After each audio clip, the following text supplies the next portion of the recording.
So I think in the last lecture, we were doing the self-energy concept, and we applied the self-energy for a hollow sphere, which is uniformly charged, as well as solid sphere, which is again uniformly charged with constant volume charge density.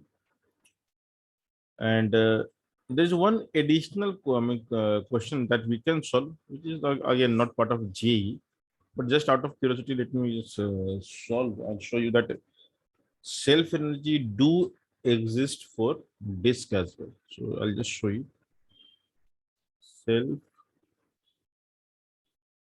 energy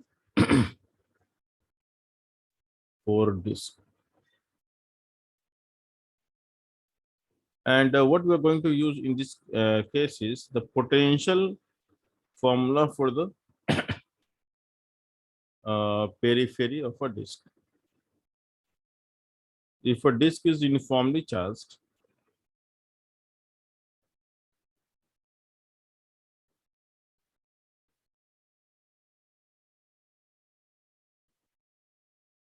if a disk is uniformly charged, having radius r and surface charge density is sigma, then if you take any point on the periphery, the potential of the point P is given by sigma r by pi epsilon naught. So this is the potential. So imagine you are trying to create a disk keeping sigma constant. So if you are trying to create a disk and if you want to keep the sigma constant, so let's say this is the disk which is under formation, and you might have formed up to this radius, and the remaining radius is supposed to be formed further in future. So if this disk is already formed,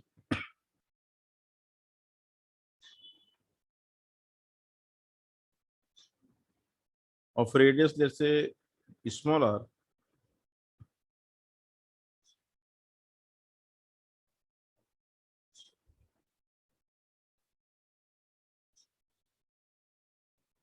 so we are trying to keep the sigma constant. In this case, the manufacturer or the creator, you can say, trying to keep the sigma constant. I cannot change sigma.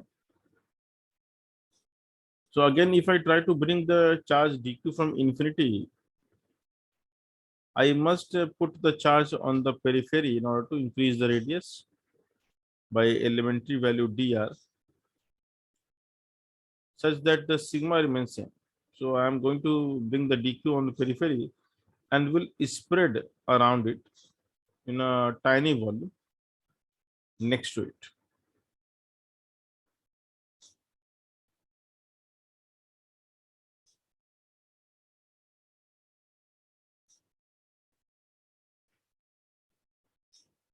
So every dq will enhance the radius by dr.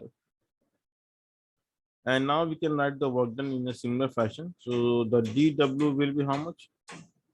The charge which you are bringing into the potential of the periphery, right? Now here the P becomes like this, periphery. And because dq is occupying the next dr radius, so can we write dq as what? I think you can tell me. The dq we can replace by? Tell me, guys. Sigma into 2 pi r dr. And we must take the small r because it's a variable. And the Vp is how much? Or sigma r by pi epsilon.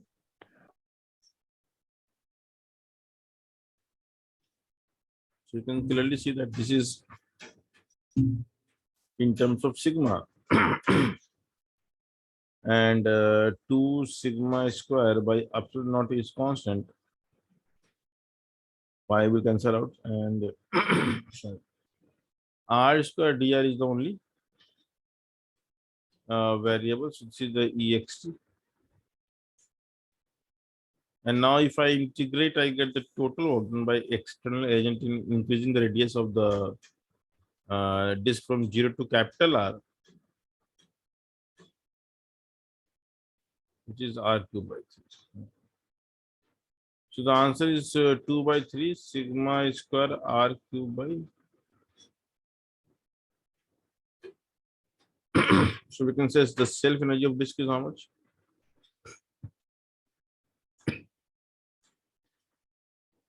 So self energy of the disk will be 2 by 3.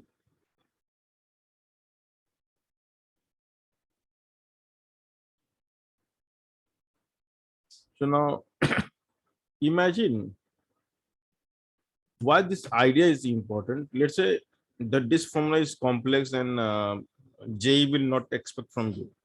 But JEE will give you comprehension. Imagine there is a comprehension in which they mention that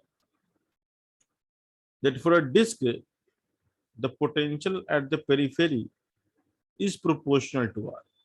Let's call the proportionality constant as K. And what they are saying that it's a proportional to R, and that's logical also. Let's say you do not know the exact relation, but you know the proportionality, and then they will tell you that find the ratio of self energy of two disks having radius R and 2R. So one is R and other is 2R. So if you know the basic derivation, you know that you have to write dq into Vp eventually, and that will turns out to be a cubic equation in radius. And because it's a cubic equation with some unknown constant, but because they are asking for the ratio of the two disk self energy, that unknown constant will be similar for both cases and it will cancel out. So the entire question will now boil down to the fact that, okay, what is the ratio of the cube of the radius, which we can clearly say one is R, other is 2R. So the answer will be either 1 by 8 or 8 by 1, depending on which ratio I'm taking. So you have to understand the thing is, apart from the formula, try to understand that every time I'm deriving something, there is a procedure which I'm following. And that procedure is intact in every question. So try to pick that procedure instead of just remembering the formula. So for you, the most important part is this diagram. If you can remember this part in your brain, rest you can derive. If you remember rest, this part will never come. So they may create some hypothetical relationship for a continuous charge body, and they may ask you that find the self energy. So you just need to know the process, and rest will fall in place.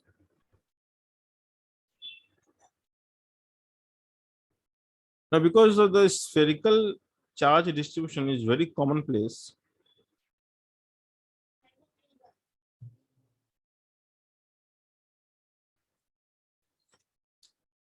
so we can do a variety of questions like this. So imagine we have a hollow sphere of radius r, and there is a solid sphere.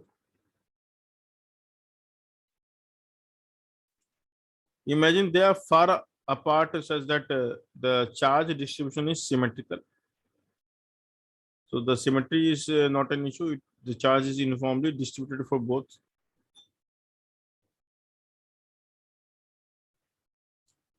So one is the hollow shell, other is the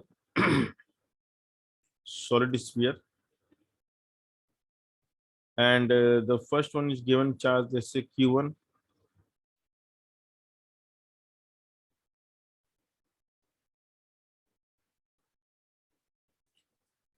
And the second one is a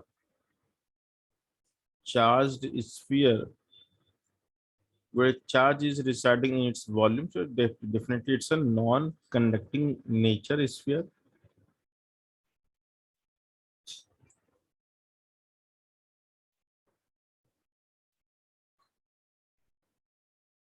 And the total charge here is, let's say, Q.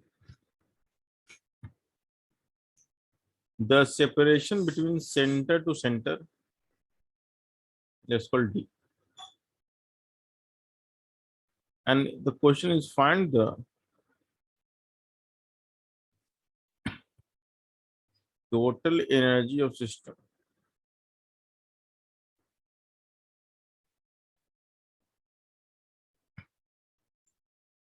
Okay, I'm giving you 2 minutes to solve. Tell me the answer.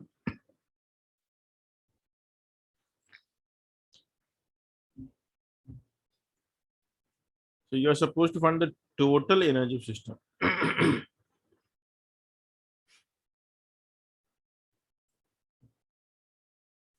So what should be the answer, guys? Any guess?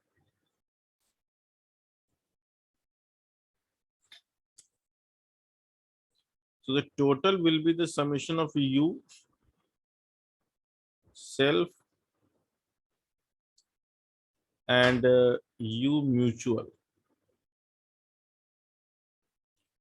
And the U self will have two parts.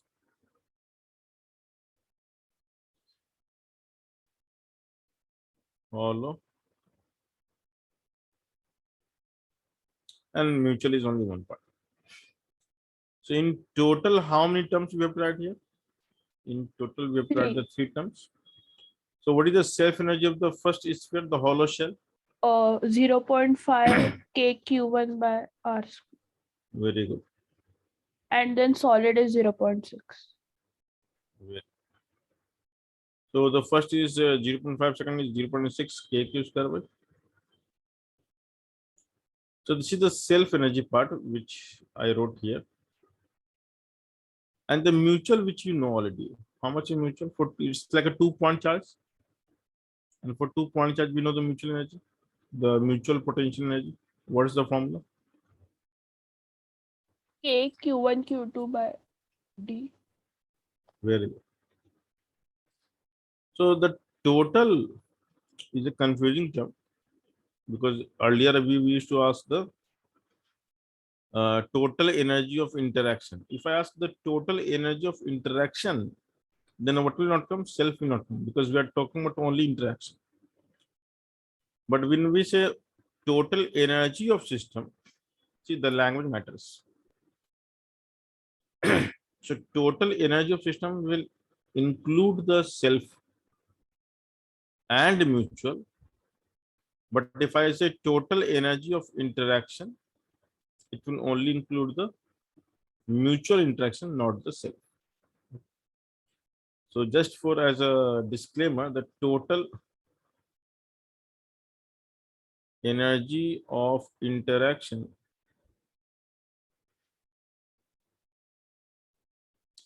is not equals to total energy. So total energy of interaction is not equals to total energy. Interaction only refers to mutual. But when I say total energy, it refers to the self plus mutual. I hope you will remember this.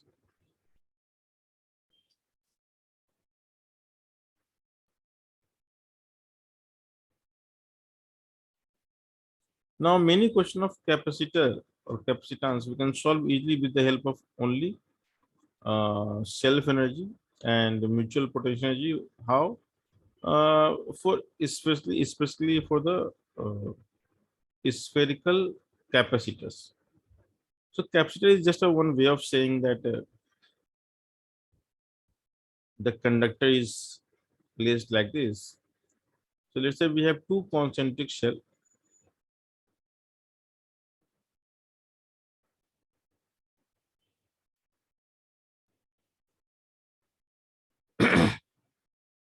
Two concentric shells, and imagine the charge given to them is Q1 and Q2, the way we have done earlier.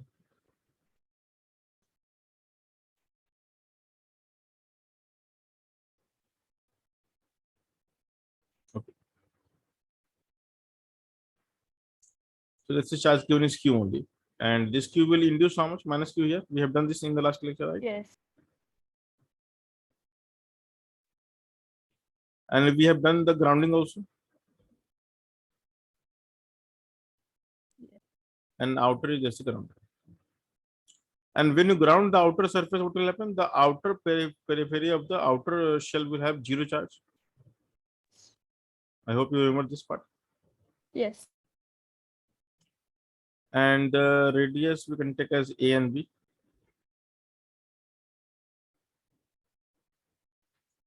Now, if I ask you what is the mutual potential, what is the total energy of system? Total energy of system.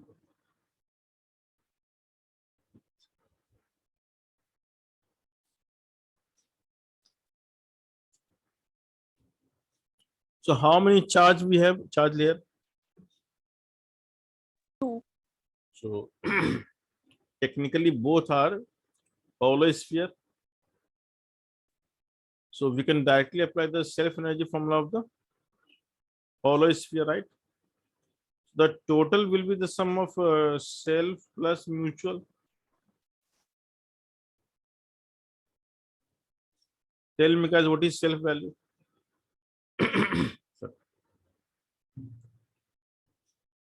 What is self? Q by R. AQ? You just learn Uh, the formula of self energy. but they are the two hollow spheres, So right? you have to add both. Why are you worrying about this? Energy is scalar quantity, so every energy will add up. Yes. Okay. So what is the self energy of the inner cell? 0.5 kq by A. A. A. Q square by So 0.5. So I can KQ. write that as KQ square by 2A, right? What is the self energy of the the next layer, the minus Q layer?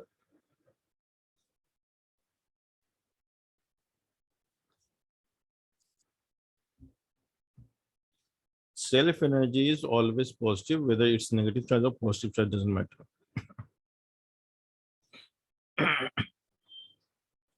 Because self energy is all about interaction of similar charge, right? Yes. So whether charge is negative or positive, the self is going to be positive. So what is the second term? Tell me, come on. Potential, sorry, self energy of the next layer will be how much?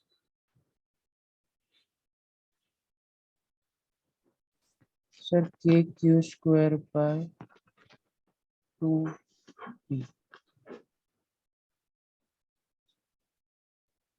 So it's not difficult. So we are done with the self. Now who will tell me the mutual part? How to find the mutual potential energy? So to find the mutual potential energy of two charge distribution, the simple way is take the charge of one and the field of other, or vice versa. So either you can take the field, I mean the potential, not field, the potential of the inner shell, then potential of the inner shell if you take, then charge will be for the outer shell. So do the way you want and tell me the potential, mutual potential.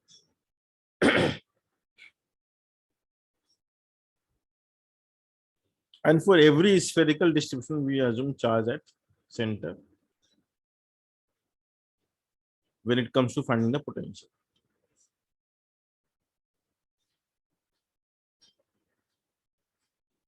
Yeah. So tell me, guys, what is the mutual energy?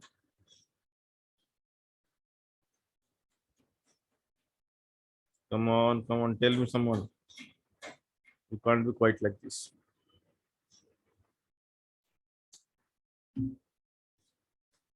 Anybody here who can tell me something?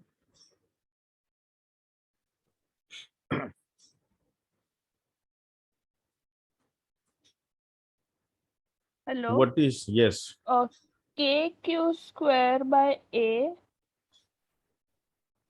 Okay, you're not getting the whole idea of potential. The mutual is defined as the mutual energy will attach Q into V. Yes. So if you are taking the Q of the inner shell, in the potential of the outer shell at that location we have to take. Yes. So what is the potential of the outer shell at a point here? At any point on the, I mean, this, the inner shell.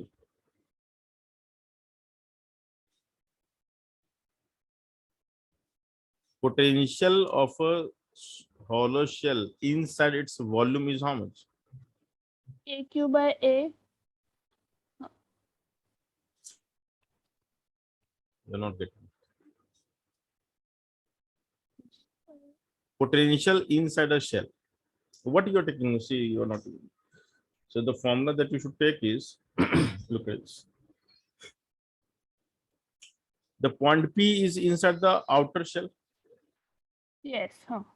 So the potential that is present at point P due to the outer shell only. See, when we find the mutual potential energy, we multiply the charge into the potential of other, not yours.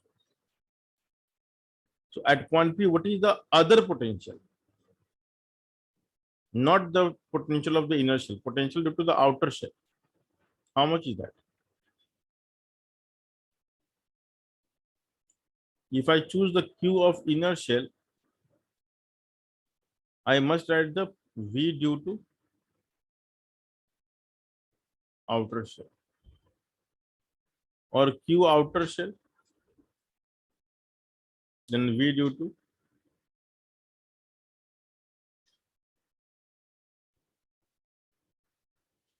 inner shell.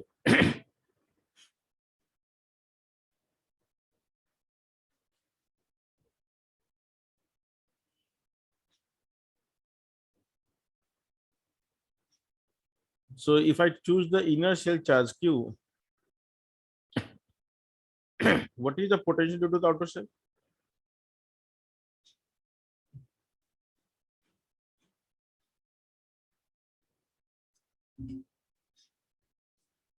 Okay,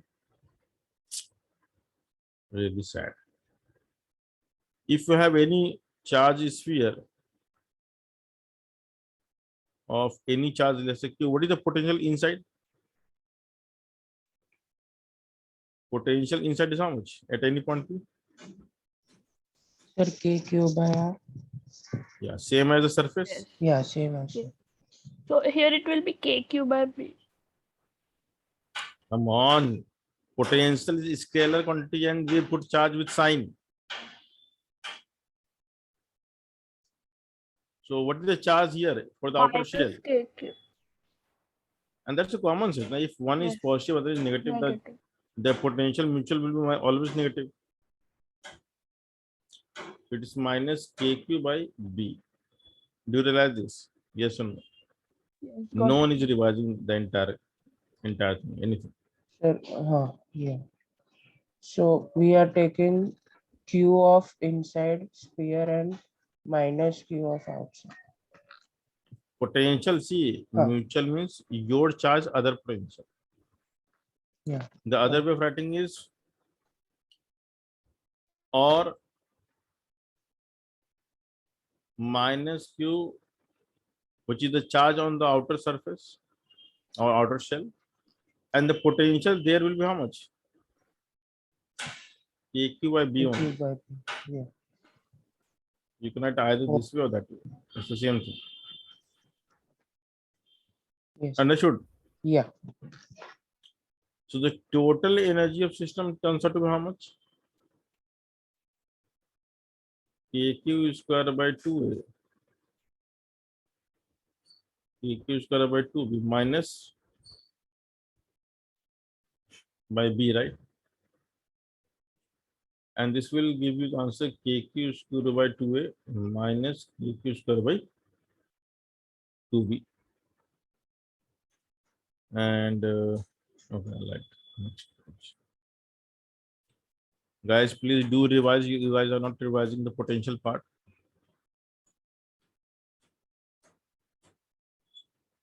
Which is not good. So the total energy of system turns out to be how much?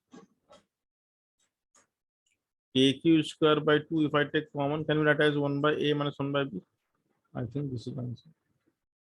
Yeah. And this you can write as Q square by 2 into 4 pi epsilon naught.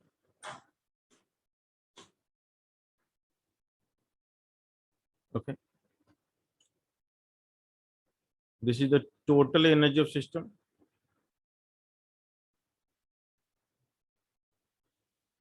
And the next line that I'm going to write is for those who have already studied the capacitor. So we also know that the potential energy of a capacitor is defined as Q square by 2C. So let's say you know this formula. You already know this formula. And if you compare this with the energy that we got here, because what we have drawn earlier is nothing but the spherical capacitor.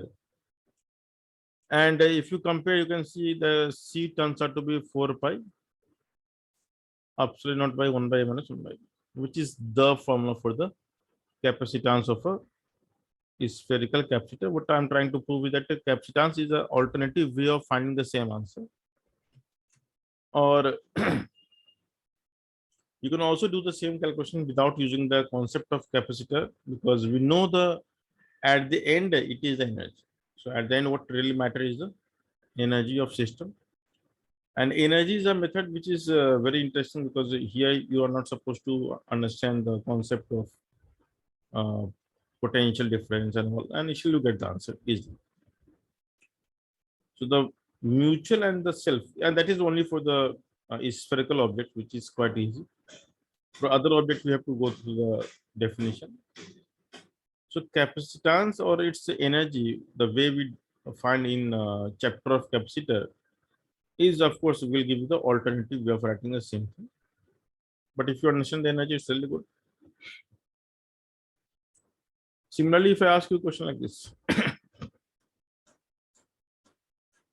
imagine we have a sorry.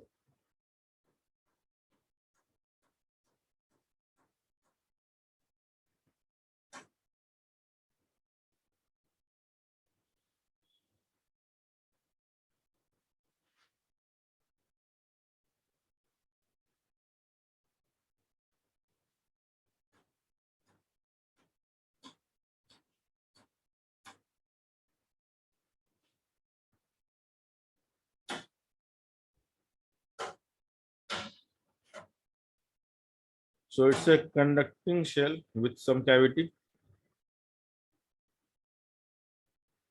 And what you can see that the thickness is not very small. There is a significant thickness. Therefore, I have shown the radius as A and B for the inner and outer shell surface. Now, I'm not giving any charge to the system. Rather, I'm giving only a single charge at the center. So let's say charge Q is kept here. So if I keep the charge Q here, what is the total energy of system?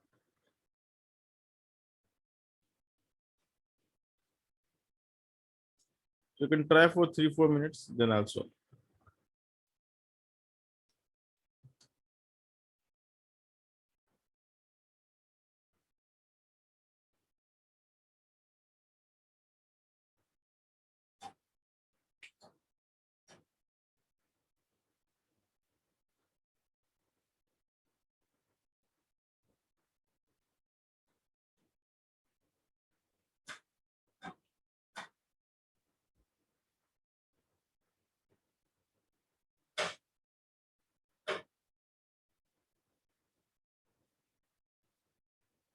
So what will be the total energy of system? So what we'll do first?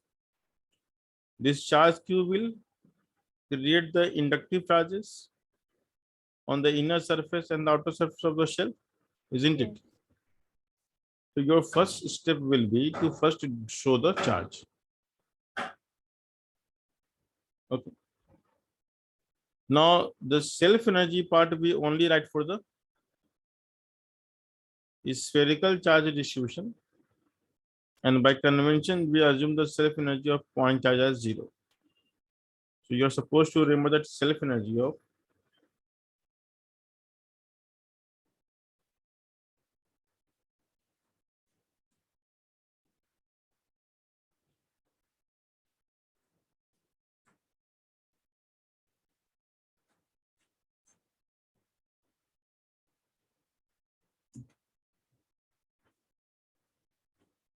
so how many self energy term will appear here? 0, 1, 2, 3. Tell me, guys, how many self-energy terms will appear? 0, 1, 2, 3. 1. So 2. Yeah, so 2 is the right answer. So the self-energy term will be the number of spherical charge layer, right? But sir, the point, the uh, Q is the point charge, right? Yeah, right. So And point that charge would be will have 0. no self-energy. Yeah, that is Huh. 0. But what about the induction? Yes. Huh. Okay. So 2 surface. Huh. So the moment you see the shell and the charge, the first step is do the charge distribution as per the induction process. So here, the charge on the inner surface will be -2. And every time it will not be shown to you explicitly, you have to think about it. And the outer will have how much?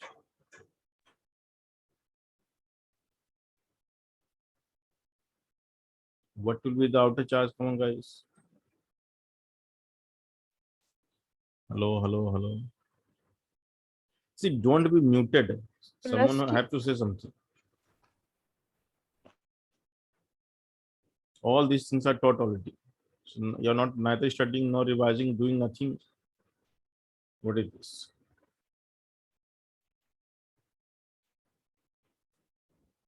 So the inner surface is -q and outer is +q. That's the induction process. So how many layer of charge you see? 2. 2. So how many self energy we have to write? 2 self energy. Twice. Yeah.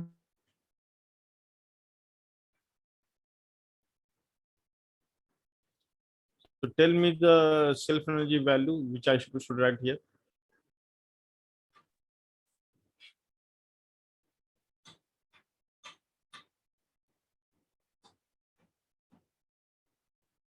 Uh, 0.6 kq.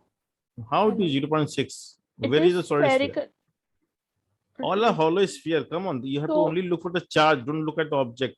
okay. So kq square by 2a AQ square by 2a plus kq square by 2b plus KQ square 2b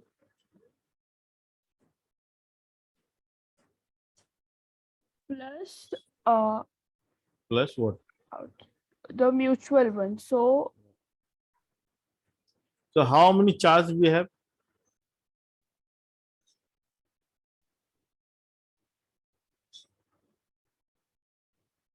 There are 3 separate charges. One point charge and one -q, another +q, right? Plus Q. Yeah. yes, Yes. So if 3 objects are there, how many mutual interaction will be there? 2.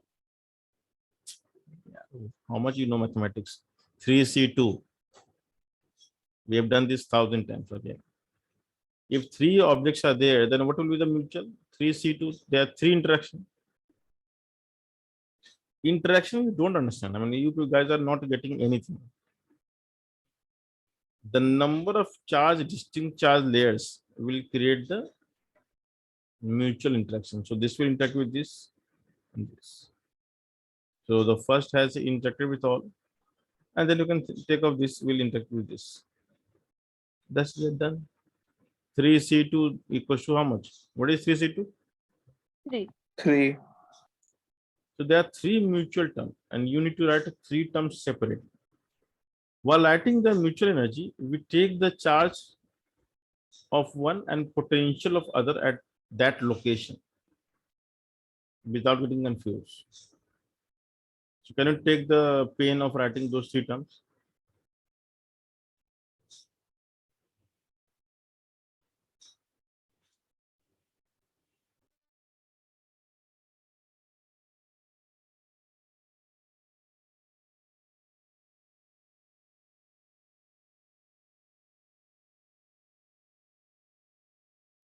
Hello guys, Hello. please tell me something. This way I First, cannot teach. it This way I will cannot be teach. q into Q into. minus kq by a.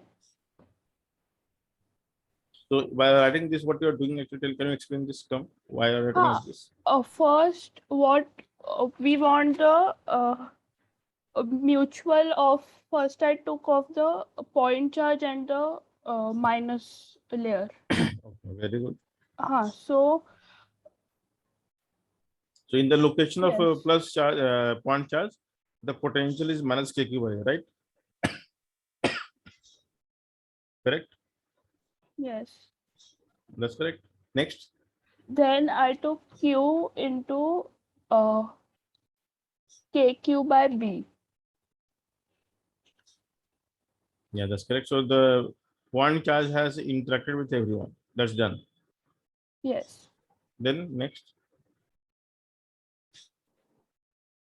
Sir, then next minus q Hmm. into kq by b. Very good. Because in the entire minus charge of the inner shell is under the potential of outer shell by kq by b value. Correct. Yes. Yes. So now if you add all terms, you get the total energy of system. And you can see something interesting, something will cancel out. Last two terms. And what you're getting here is kq square kq square by 2a plus kq square by 2b minus kq square by a. And the total energy turns out to be negative.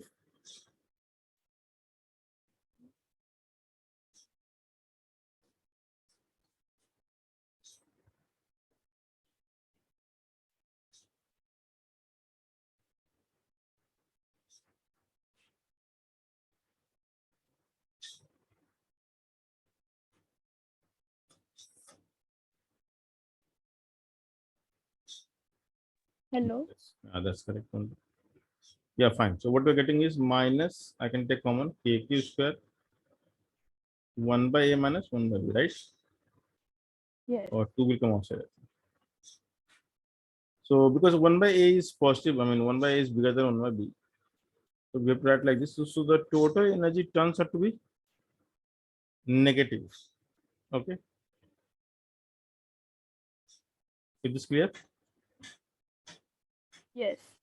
So the total energy of the system is negative because 1 by a is more than 1 by b. And this is the answer. Now, this question was actually asked in the Eroda book. And what they were asking is, imagine if I create a tiny hole.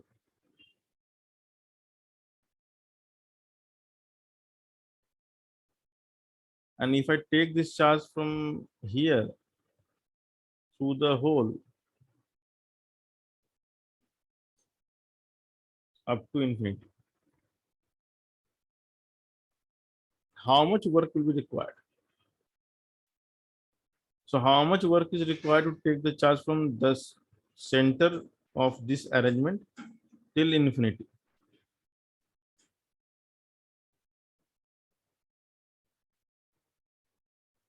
So eventually when the charge will go to infinity, what will be the new distribution of charge? Can you guess? So how much charge will be on the inner surface of shell? If the charge goes to infinity, how much charge will be present on Nothing the will inner be there, surface? right? Exactly. No charge will be there anywhere. Correct? Yes. So self has gone and mutual has gone. Nothing is left.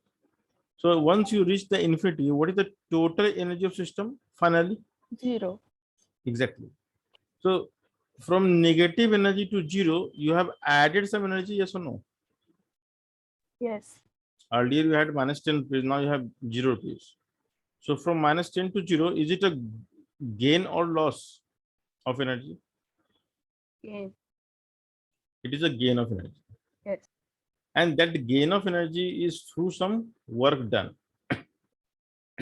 Because you're trying to increase the energy of system. So you have to do the work. So, sorry. In the same question, you could have written like this. So it's very simple way of writing. There are many ways of writing. You can write the U system initial plus work done by external must be equals to U system final. And initial we got minus KQ square by 2. 1 by A minus 1 by B. And we did some work done to go to infinity, which is 0. So work done by external is how much?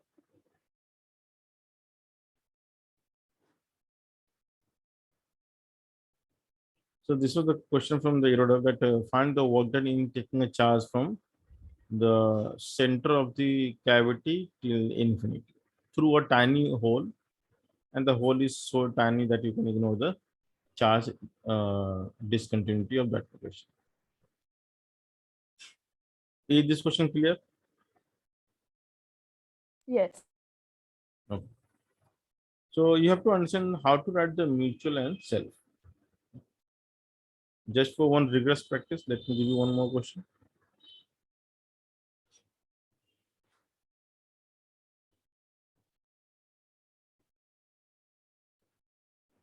And let's say we have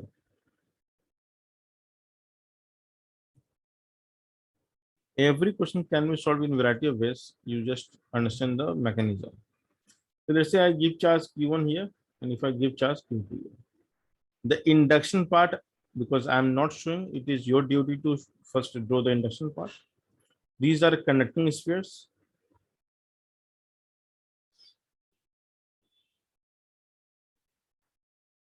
These are conducting spheres, so you can always. So can you find the total energy of system? Yes. Do very carefully. Go through each step and try to write in pieces. So you will get the right answer. So try this out for the next 3 minutes or 4 minutes, then answer. And everyone, when I'm saying try, it means genuinely try. You may get the answer, you may get the wrong answer. That's okay. But at least you start doing something. Because when you get stuck in something, you can find the process why I'm getting stuck. And once that doubt is cleared, you will get the right answer. So everyone, please do try this question and let me know the answer.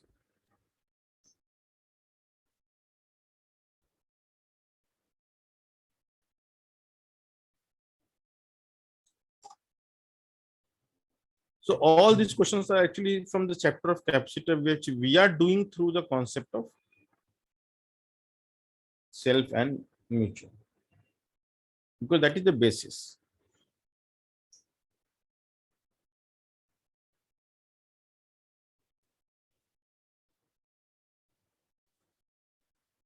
Once again, before you solve, first complete the induction process.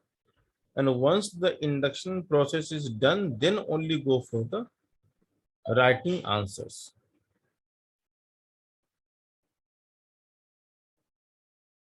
So can you tell me how many self energy terms are here?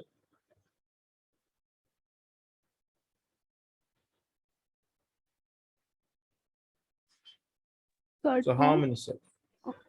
Sir, 2. Nothing can be done.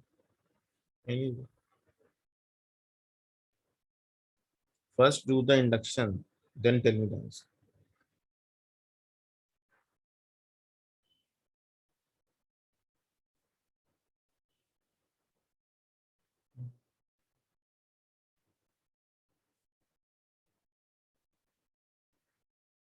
Now your answer is still 2 or any improvement? Sir, not 2. Then how many? Will it be 3? Yeah, it is 3. Yes, We sir. have 3 layer of charge, right? Yes. Very good.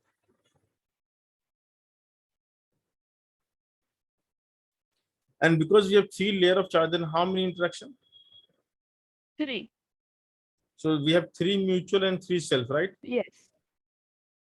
Just write one by one each term without getting confused.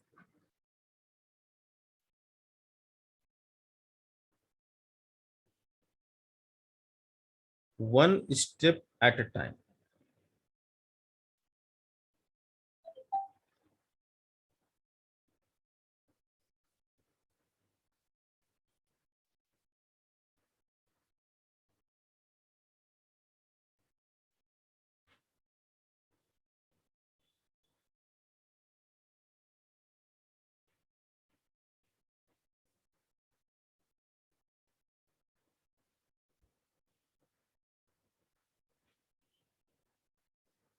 Hello.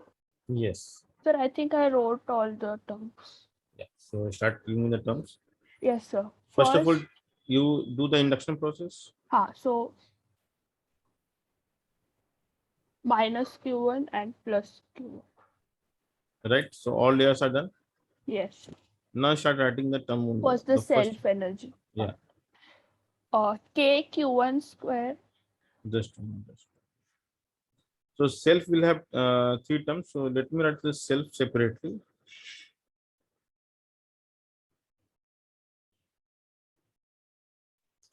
Yeah. So KQ is by 2A okay. plus K2 square by 2A. K. Q2 square by 2B. Hmm. No.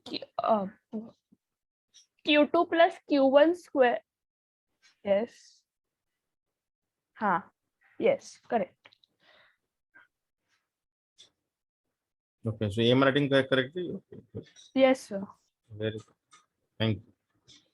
So what is the mutual now? First, due to Q1 and minus Q2, so it is minus Q2 into K Q1 by A. See, we have 3 layers. Where is minus Q2? I mean, I don't know what I happened to said you. minus Q1.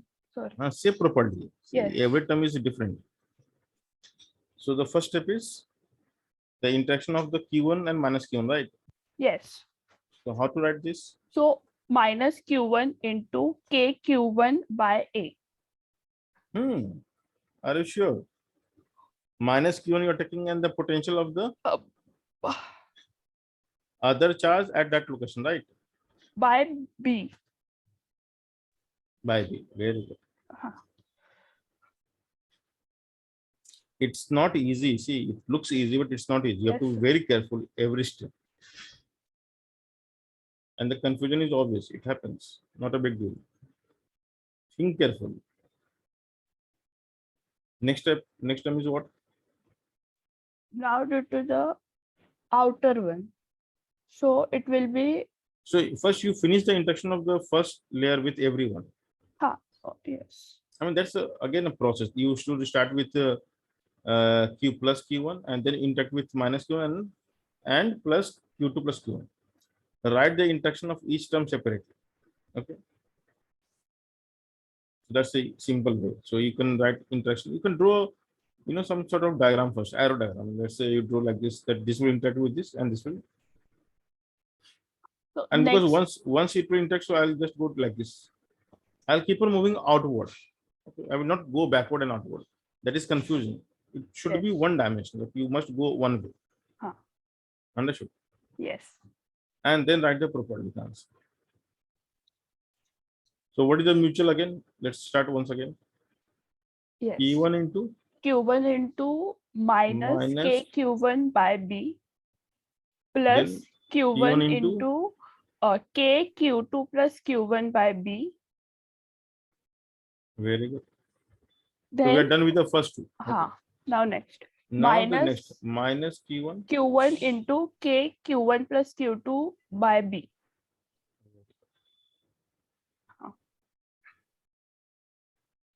So that's how we write the mutual interaction. Everything is done. The last Yes. step is just add both all Add the all. terms. Okay.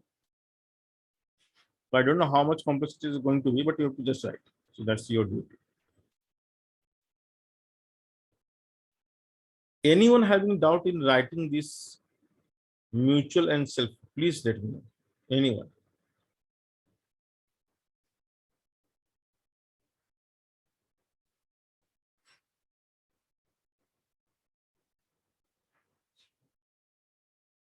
So you all got the answer? You understood the process, everyone? Yes. Yes. So those who have understood the process, raise your hand. I would like to see everyone's hand.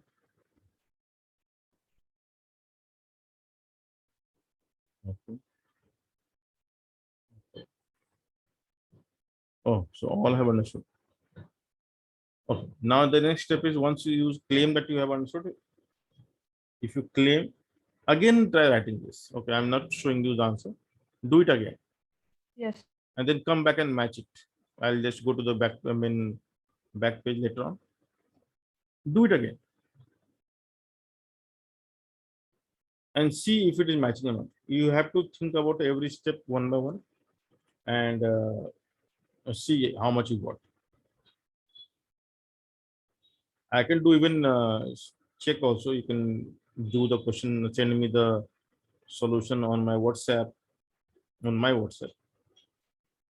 I'll check for everyone. I can do this verification, but be honest with yourself if you have understood or not. So it's very easy for teacher to uh, figure out like who has understood or not. Many methods are there.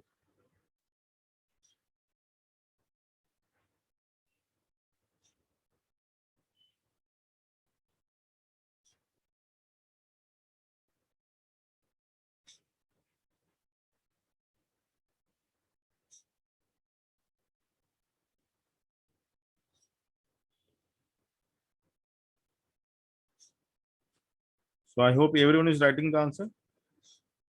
At Yes, least sir. try. Yes. Yeah, do it. Everyone.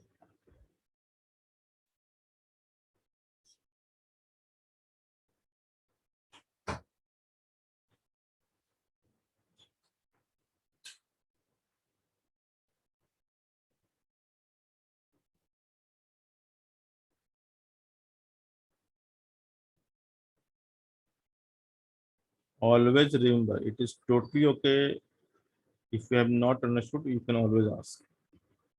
No need to carry the shame in your mind that okay, what if I reveal that I don't understand? Nothing happens.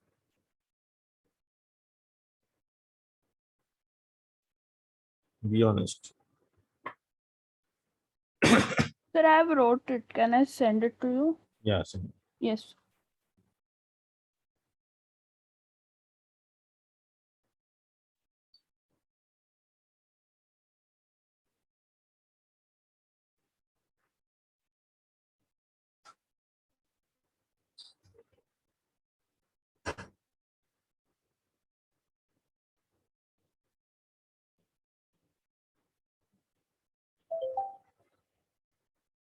yeah.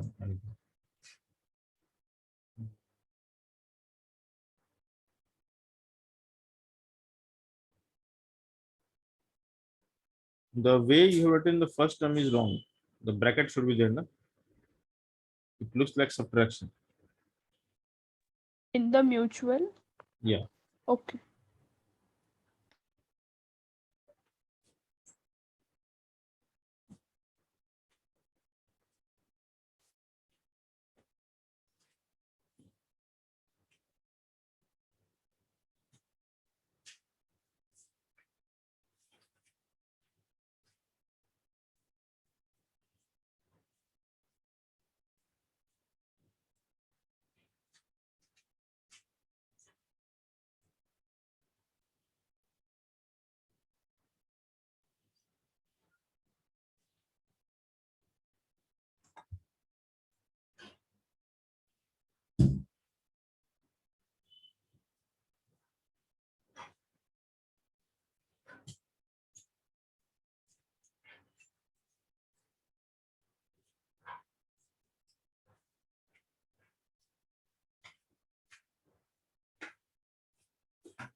So those who have done, please send me separately. Don't send in a group.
Sir, I sent.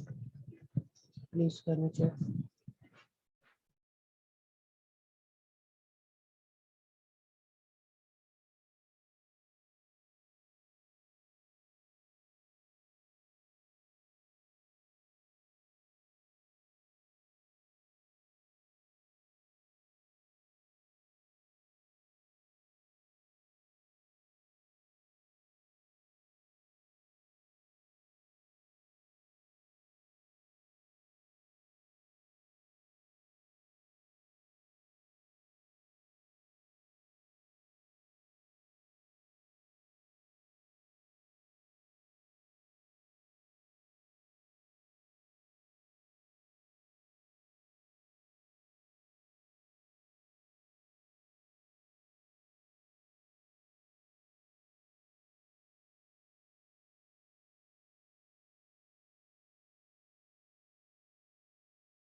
Receive, try again. This is not correct.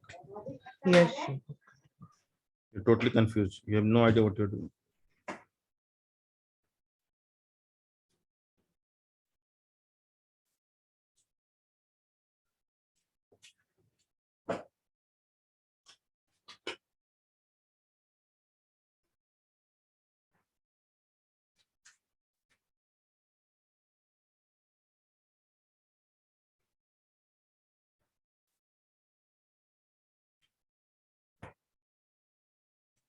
All right. I know that's the reality is going to be. You can check it now. So how many terms you got correct? All six, 5 terms, one wrong, 4 term. So I got all correct, I think. Yeah. Yeah.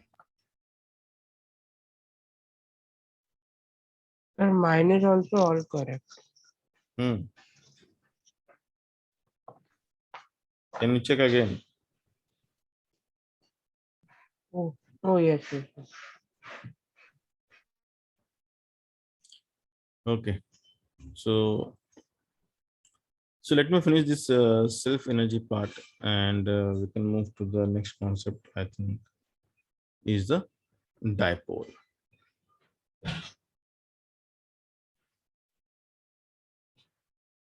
Let me just check if we have missed something.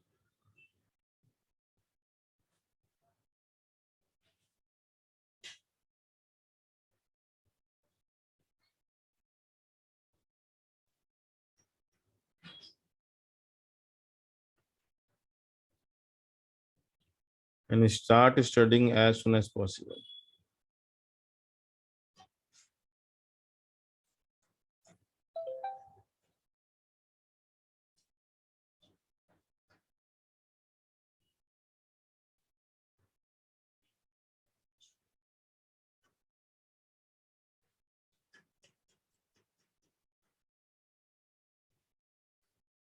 Have we done the potential due to the induced charge?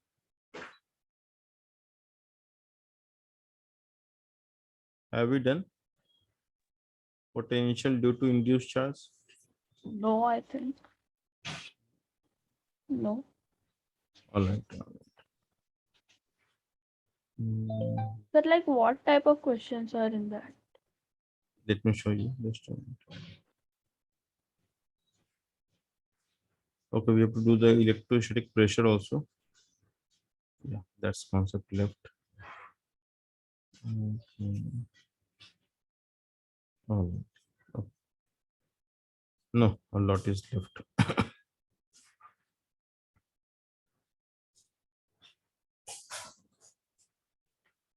So we'll do the concept of electrostatic pressure.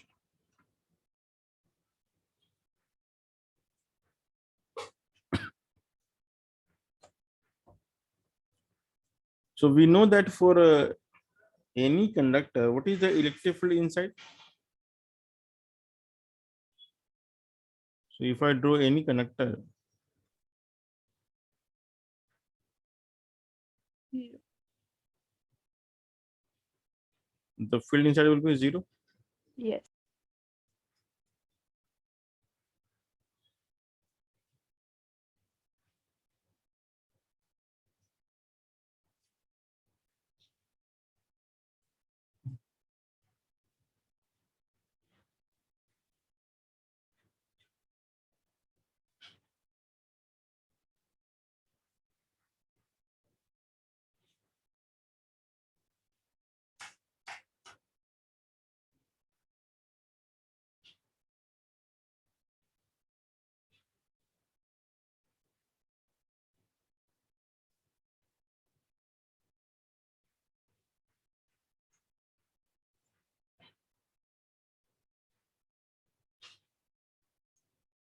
So if we have any conductor of any arbitrary shape, you can take any shape, that's doesn't matter. And if you give some charge to it, so because of the shape, we can say that the charge will distribute non-uniformly over the surface.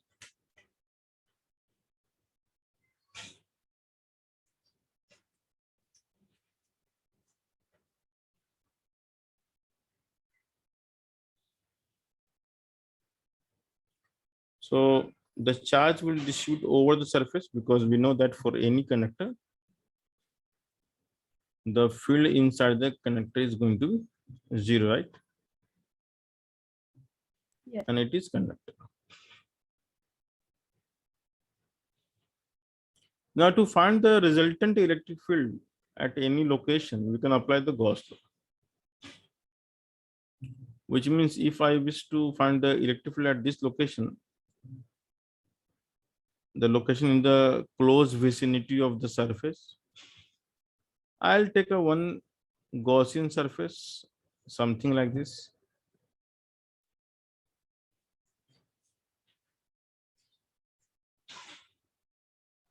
Which extending the other side of the surface. And the localized electric field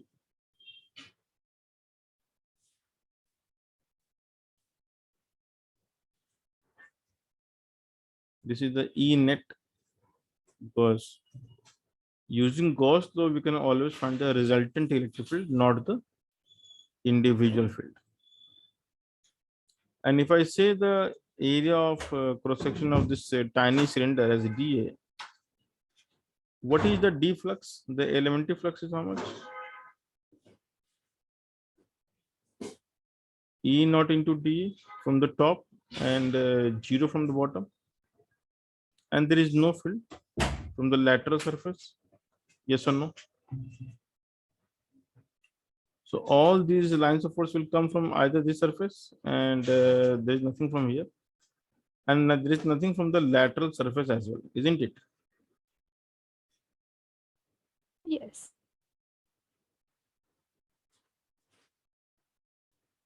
And what is the charge enclosed? So if I tell the localized surface charge density as sigma of that location, then what is the charge enclosed? Sigma d. Sigma d. Yes. So the Gauss law says that the net flux equals to the charge enclosed upon epsilon naught, and therefore the resultant electric field just above the surface, just above the surface, just above the surface, the resultant electric field just above the surface is how much?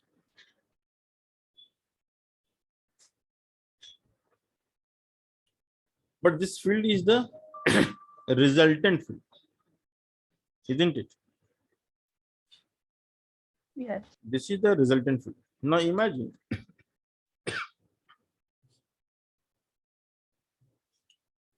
at some location, I take some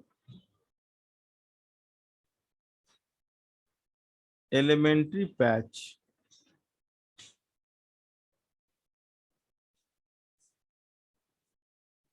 Now what I am showing here is called elementary patch. Again, it's a very small area. Now, if I ignore the entire surface except this elementary patch, I'm just looking at the patch. And the point taken is so close to patch that even the elementary patch will look like infinite sheet. Once again, we are taking elementary patch, and then what is we are doing next? We are taking a point which is very, very close to the patch. So no matter how small the patch is, if you are really close to the patch, what will be the dimension of patch appearing to that observer? Very big. Infinite. And we know the electric field due to the infinite sheet of charge, because that patch is acting as a thin sheet of charge, right? Isn't it? Yes. So we can say that this patch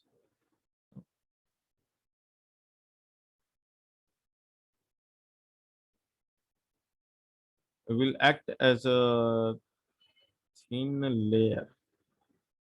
So I'll just do this, something like this. Imagine this is, I'm drawing something like this.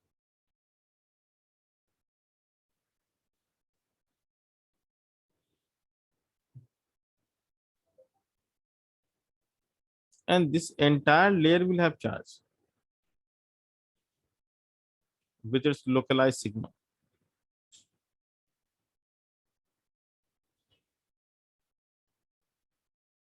So this patch will create a field in its vicinity in both directions, this way and this way also, isn't it? Yes. And this, we can call this as E patch.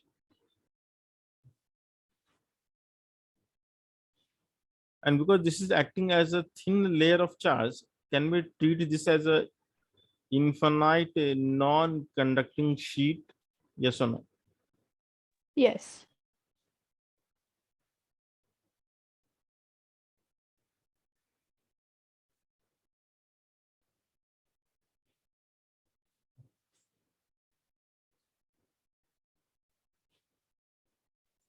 Infinite non-conducting sheet, infinite non-conducting sheet for any point in the close vicinity of patch.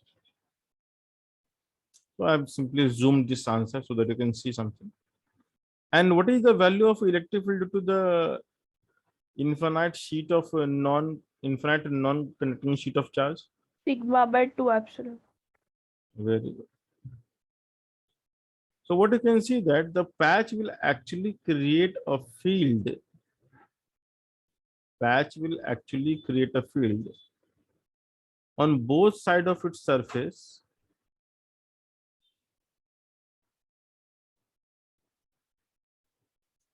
and this patch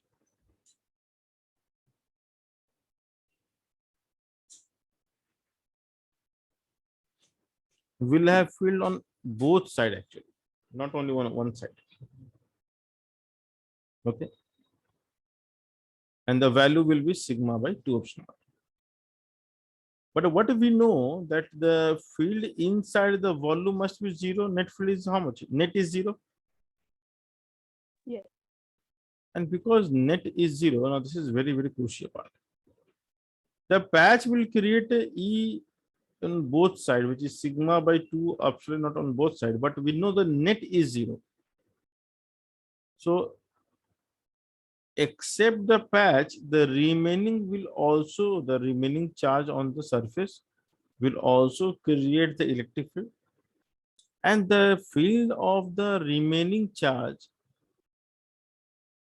will be in such a way that it will cancel the inner electric field, the E patch.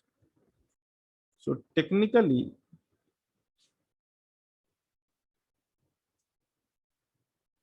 the inner, you can say that the remaining surface is not visible.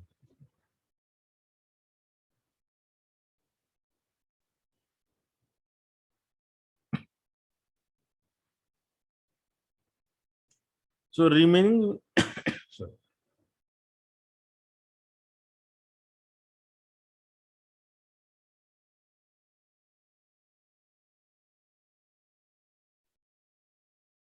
So the remaining charge except the patch part, the remaining charge except the patch will create a field in one particular direction which will cancel inside, but it will add up outside. You can see outer side it is adding and inner side it is cancelling, because the remaining field will have the uniform direction near the patch. We are only drawing near the patch.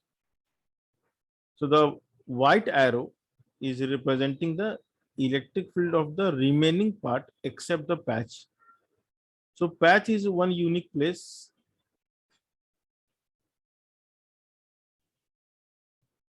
And we know that electric field due to the remaining part plus electric field due to the patch part must be the E due to the net.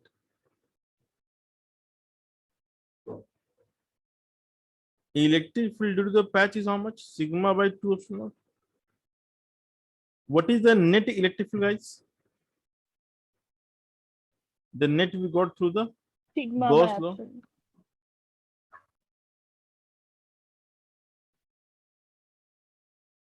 So it is sigma by epsilon naught. I'm just taking sigma same because I have to analyze for the same location, but because of illustration purpose, I have taken separate. Yes, sir. So the remaining will contribute how much?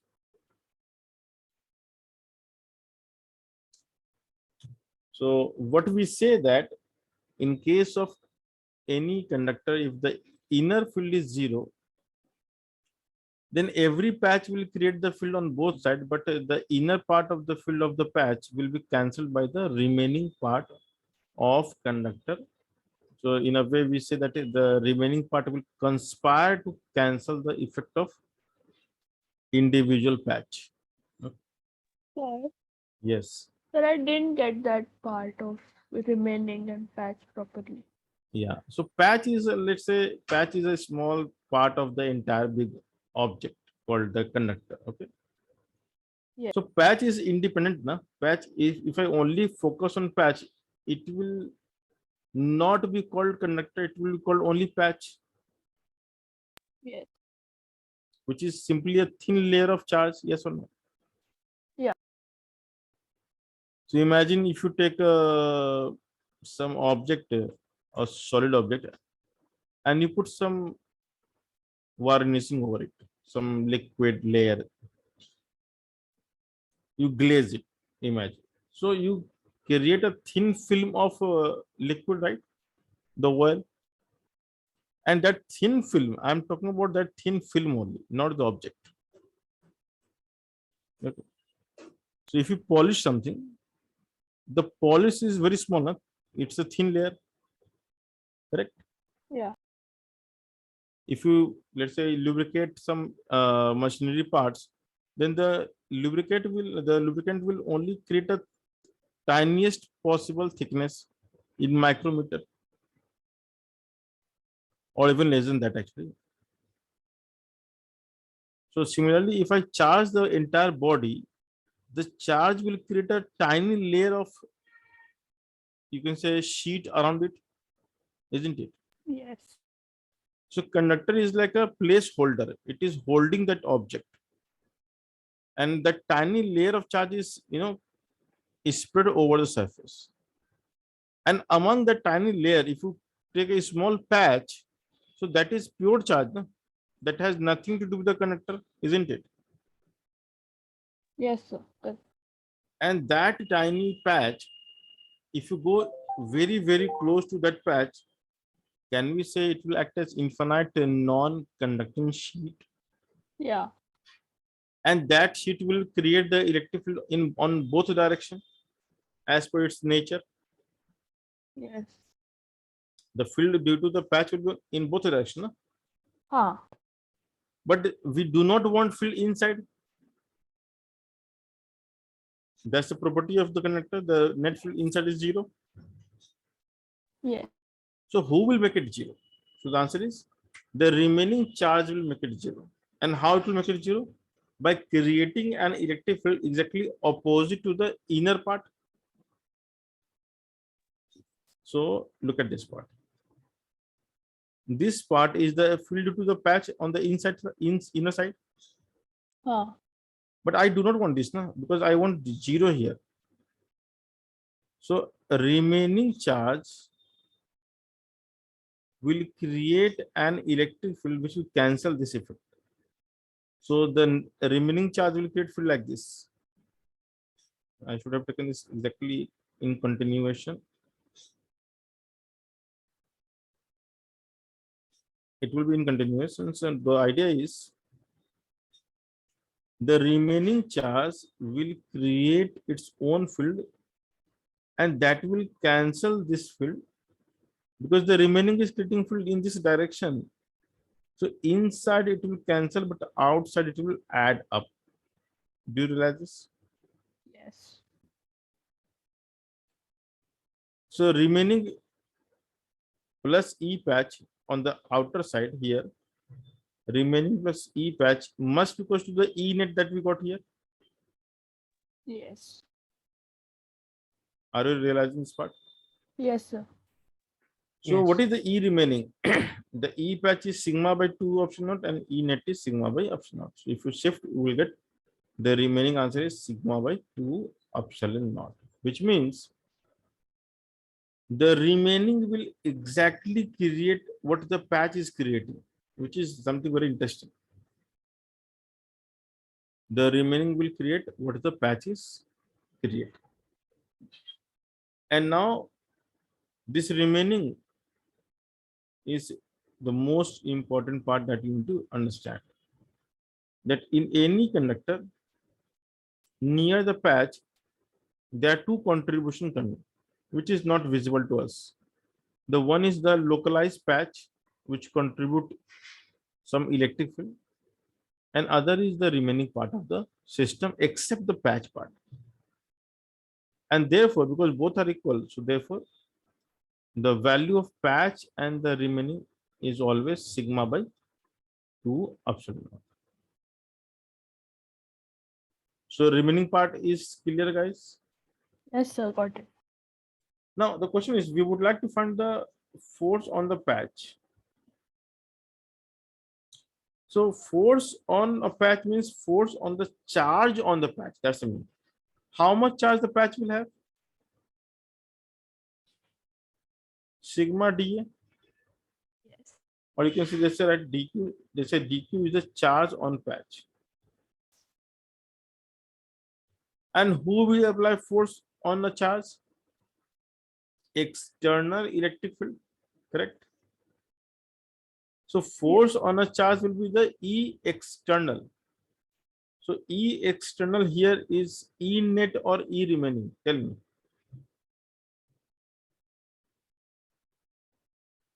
What is E E net external? E net represents what? The electric field of the external. localized patch and the remaining also. Yes. So you're trying to apply force due to the field of the patch itself. Is it good? See, in the E net formula, the contribution has come from both, na? The patch Ha. and the remaining. Yes, yes. So patch will not experience any force due to its own electric field. Only So the it is not external, possible. yeah. So only external will apply the force, not your own contribution. Understood? So Yes. force we write as a dq patch into E remaining. That's the whole idea. So we never write the net. Net is the all, no? All contribution. So how I can apply force on myself? So self force exerting bodies are not possible. Self force exerting bodies are not possible. So can we write this as sigma into dA and the remaining as sigma upon 2 epsilon naught? Yes. Can we write like this? And therefore the force upon area is how much? Pressure. This term is called electrostatic pressure.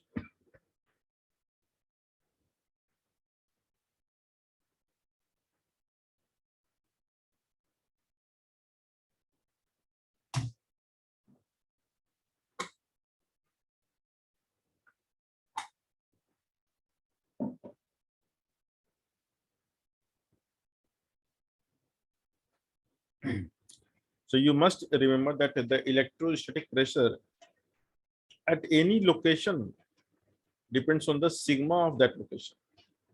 And it is square of sigma upon 2 epsilon naught. Later on, you will realize that this electrostatic pressure is nothing but the electrostatic energy density. Okay. So the pressure, word pressure itself represents energy per unit volume. The pressure itself is always energy per unit volume surrounded, you can say it's nearby that location. Okay. So electrostatic pressure formula is sigma square by 2 epsilon naught. And if you remember this, then you can solve a large variety of problem of JEE mains and advanced. So even if you have not understood much, at least remember the formula. If you have really understood, it's a big thing. It's not easy. So what you are supposed to remember is that the remaining field is equal to the field of the patch. That's the whole idea. Because the net field inside, we have to make it 0. So I have to cancel the E patch, which is inside. So the remaining will create the direction in order to cancel it. So this represents E remaining. And you can see the E remaining will cancel here. And will add up here. So sigma by 2 epsilon naught plus sigma by 2 epsilon naught is sigma by epsilon naught, which is the net field. Okay. So let's apply this.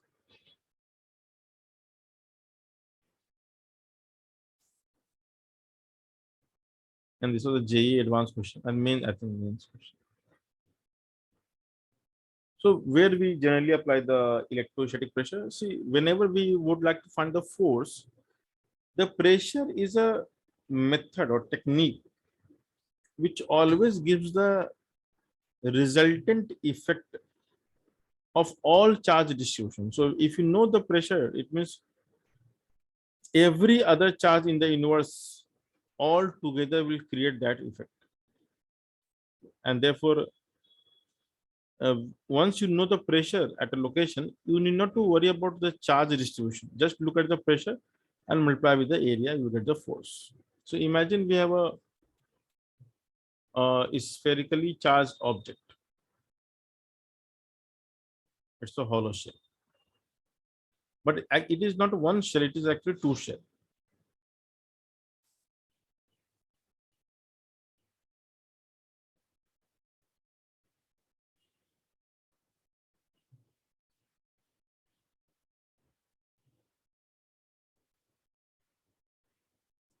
So it is basically two hemispherical shell, and let's say it's glued together, and the charge is given to the entire surface, and this charge will distribute uniformly itself over the surface, and sigma is the surface charge density. So technically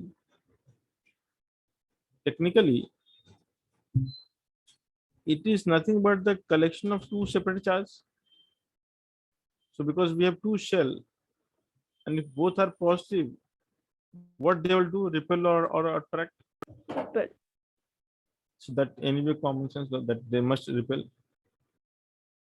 And now therefore to keep them intact together, let's say there is no glue, I would like to keep them together by applying some external force. So I'm pressing from both sides such that the two half shell remains intact. So what we are applying is F. Question is, what is the minimum force required to hold them together?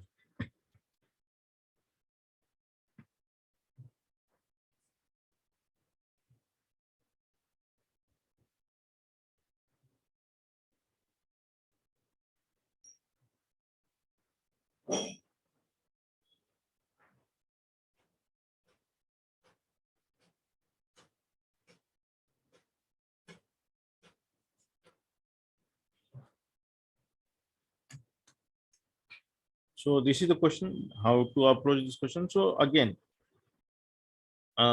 whether it's question of electrostatic pressure or not, how will come to know or realize?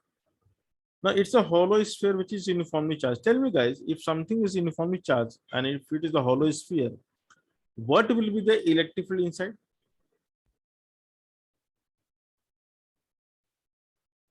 What is the E inside of a shell? Hello, zero. hello. So the E inside the shell is zero, which we know, right? Yes. Ah.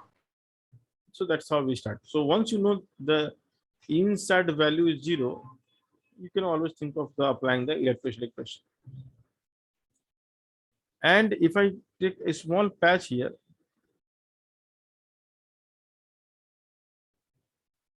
the patch is a tiny layer of charge, and this patch will create the same electric field here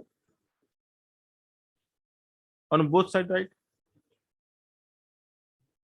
Yes. So patch will create field on both sides. So the remaining has the duty to cancel the inner one, and so the remaining will create the field like this. And the remaining will create a field like this, which will cancel the inner one because it's opposite, but it will add up outside.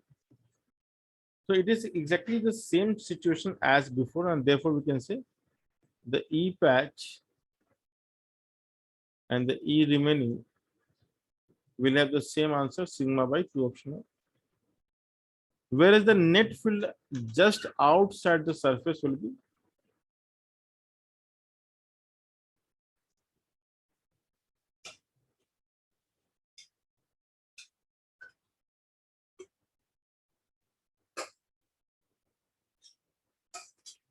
so the net electric field just outside the surface is how much?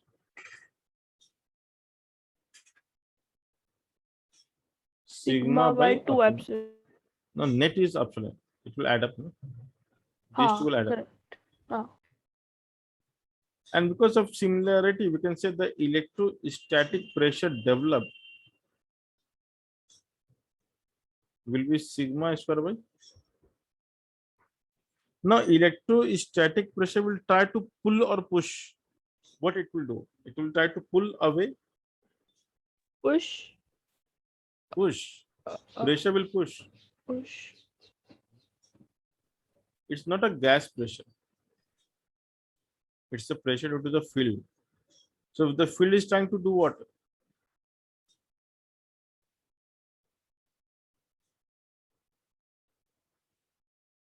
Pull. Uh, yes. If you look at the charge, inside there is no field, right? So if I look at the Yes. charge, the field is only outside. And therefore, the patch is kind of pulled outward. So how many of you realize that the patch is getting pulled outside? Yes. Yes, tell me. Okay, you have understood. Understood, no? Okay. So the patch is getting pulled outside. And what is interesting here, if you look at the formula clearly, it's a sigma square. So it doesn't matter whether you take positive charge or negative charge. It is always going to be pulled outside. Why? For a negative charge, the field will reverse. It will be inside. So the force on a negative charge is always opposite of the field, which is again outside. For positive charge, field is like this, and the force will be also like this. So no matter whether you take plus or minus, it is always going to experience the pull force, and that is like kind of pulling it radially outward, radially outward, radially outward, radially out, radially out. So now to find the applied force that we need to know that which can balance it, we must draw the ability of some elementary part, or you can say it's good to take the half shell and draw the ability. So first of all, I'll just show you mathematically and then by common sense. So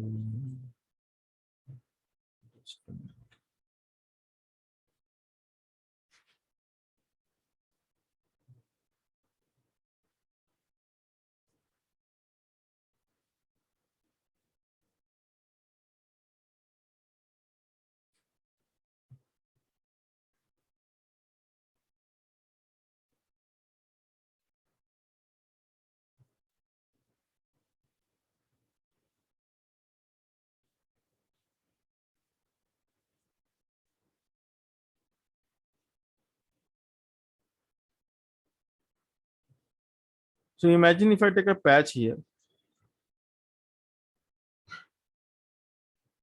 So this is a patch, and if the area of this patch is, let's say, dA, the electrostatic pressure will be radially outward like this. So what will be the force on the patch? PdA. Okay. Yeah. Let's say this is theta.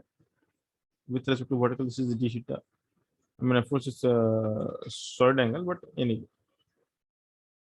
So what we are trying to keep is theta with vertical. Now every patch on the right, we can have a patch on the left also. Yes. And what will be the direction of force? Y. Y direction. Yeah. So we can clearly see that because of symmetricity of patches, the net force is going to be parallel to the axis. Because the DF, the vertical component will add up, but the horizontal will cancel out, right? Yes. So can we say the net force is going to be in the y direction itself? Yes. Can we say? And therefore,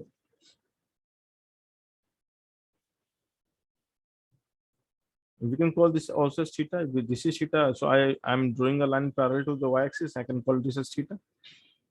So what is the y component of force? What is dFy for the any one patch, single patch? What is Cos dFy? theta.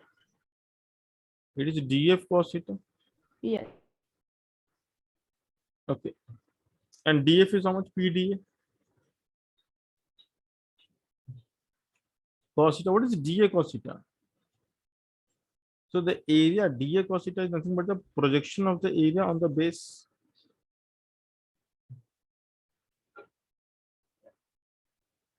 This term is called dA cos theta. Because the area vector is also going to be like this, correct?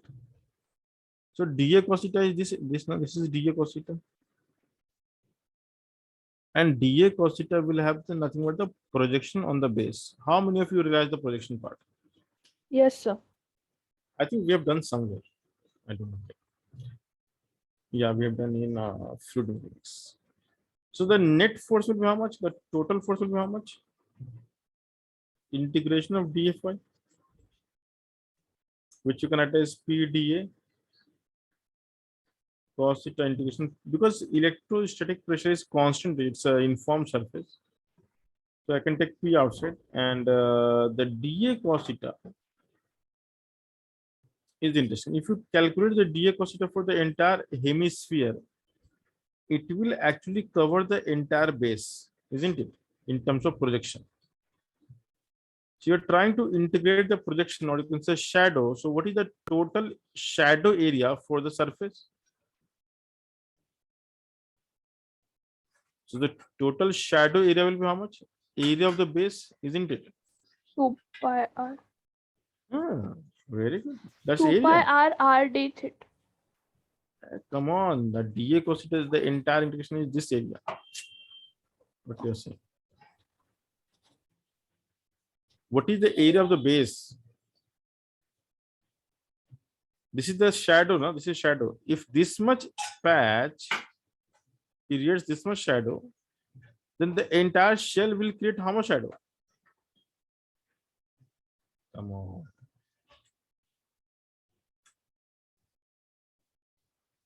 Okay, I think you guys got lost here. Do you understand the concept of shadow? Yes or no first? Hello, hello, hello.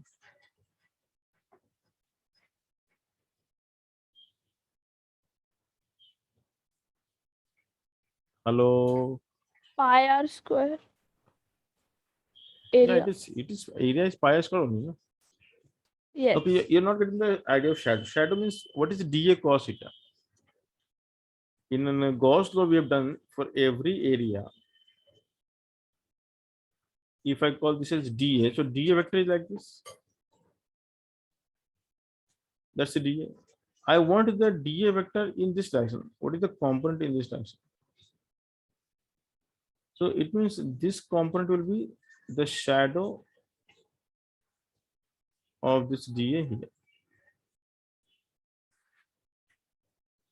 So if I call this as dA, if this is theta, then this area is called dA cos theta. Do you realize this? Ah.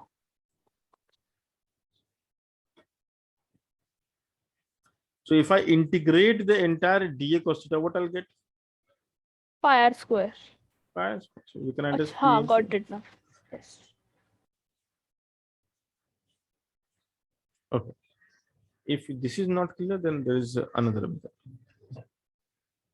I thought this is easy way of thinking. So anyway. We can write the dA in the normal form also, like Yeah. r d theta. Correct.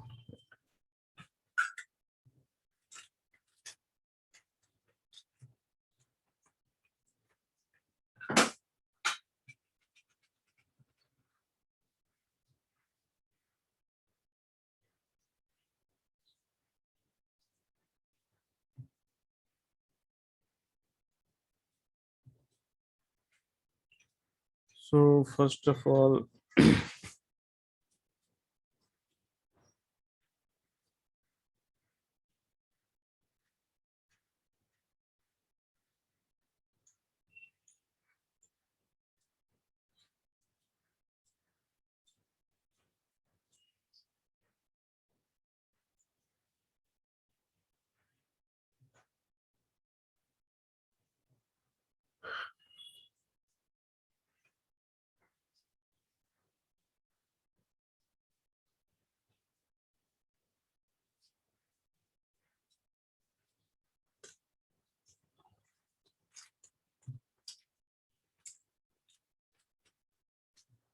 Okay, so I hope you can see something.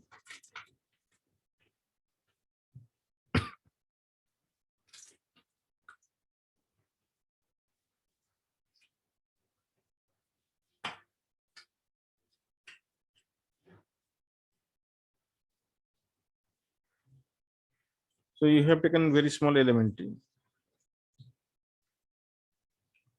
and definitely it is theta from, let's say, you can take from theta from vertical or horizontal. Mm. This is theta, and this is, let's say, d theta. And we know that the direction of force will be on this patch everywhere like this. It is like radially away, right? Yes. So the force is bound to be radially away like this everywhere, not only 1 2 point. It's throughout. So if I look at this elementary area, so what is the dA here? You can say it's 2 pi Pi small r r into this slant length, which r is d theta. capital R d theta. And your r will be r sin theta. Yeah, so it is r sin theta into r d theta. So this is the d actually. So the dfy, if I call this is df, now that's very difficult to, for you to dfy, we can attach p dA cos theta. Okay, Yes. and the p is p dA, we can attach now 2 pi r square sin theta d theta, correct? That's dA Huh. into cos theta, So we got sin 2 theta. correct? So it's p into pi r square into sin 2 theta d theta. This is dfy. So what is the net force? P into pi r square integration of sin 2 theta d theta from where to where? From 0 to, just a minute.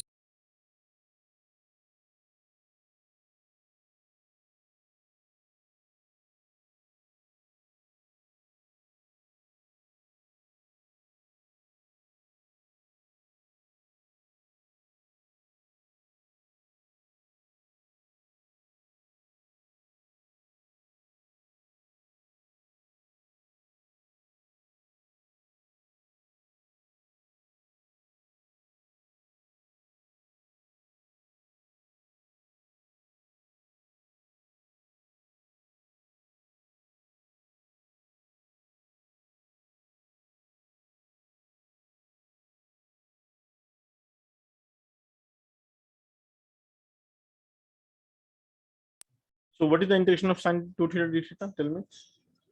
From 0 to pi Total by will 2. be 1. It is 1. So the answer is P into, which is exactly the shadow method is trying to say. So for any spherical surface, if the pressure is radial, the force depends on the projected area, okay, along the line of symmetry. So we always choose a plane which is perpendicular to the line of symmetry, and we take the shadow on in that plane.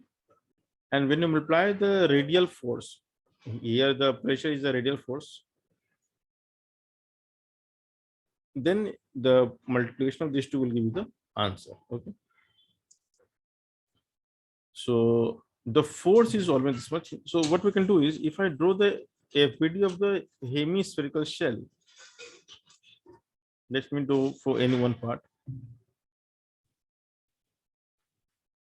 So you are trying to apply force like this, F, and the electrostatic pressure will act in which direction?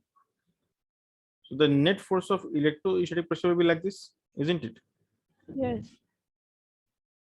So in terms of FBD, we can say this is Fy, or simply, okay, I hope you understood. This is Fy. This is Fy, right? So for equilibrium of the shell, because shell is not moving, so for equilibrium of shell, what we can say? Since shell is in equilibrium,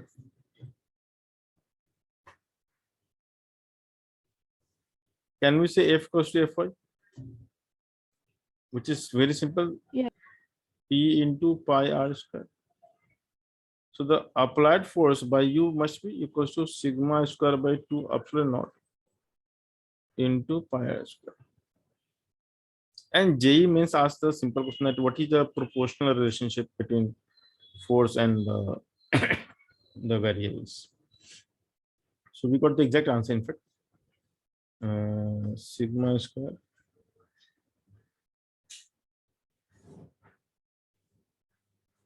This is the net force that one of the hemisphere will experience. Okay. Due to the other hemisphere, you can think that way. And pressure is the method to get the answer because pressure always gives the resultant effect of every other charge distribution. Is this clear? Hello, hello. Yes, sir. Now to make it slightly difficult, what we can do next is, so given a hollow shell, and of course it is not cut. If I draw a random plane, which is cutting the shell into two parts,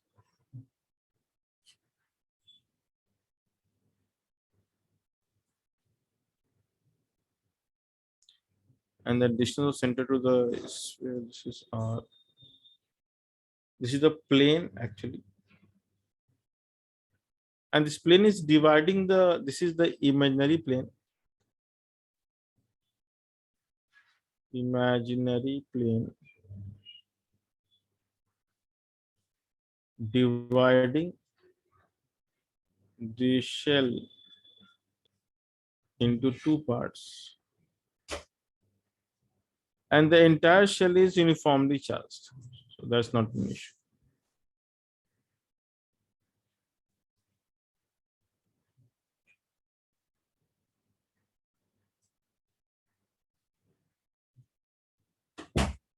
And sigma is the surface charge density. Sigma means it's a spherical shell.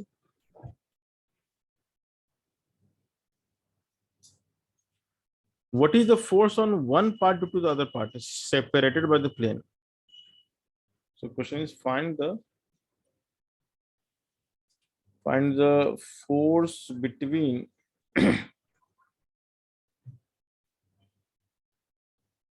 find the force between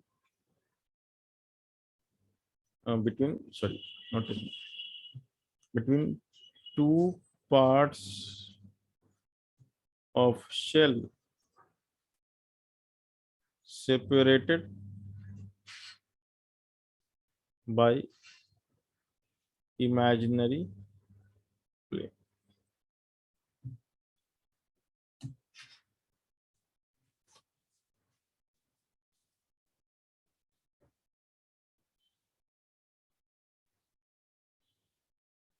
So earlier we got the answer for the half and half, like when the imaginary plane was exactly in the midpoint or symmetrical. Now, if I shift it by h, then the left part and the right part will again apply force on each other. So what will be that answer? Any guess?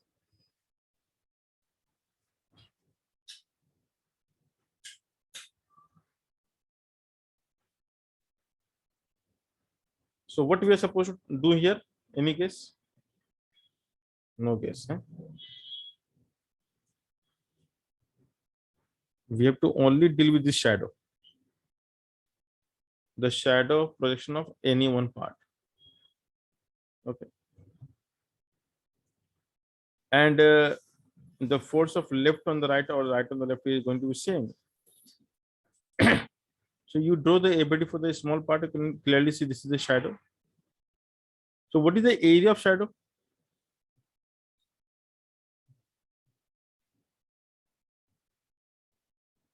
Can you say pi r square? Let's call this is R. Yes. R is not given. What is given? Capital R in H. So we can You attach can pi. find that. And therefore the force of interaction of these two will be pressure into, so it is always this answer sigma square by 2 epsilon naught into pi.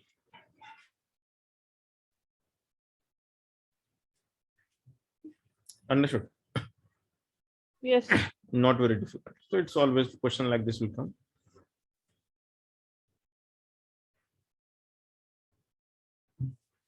So you can find the force between any two surface. Okay.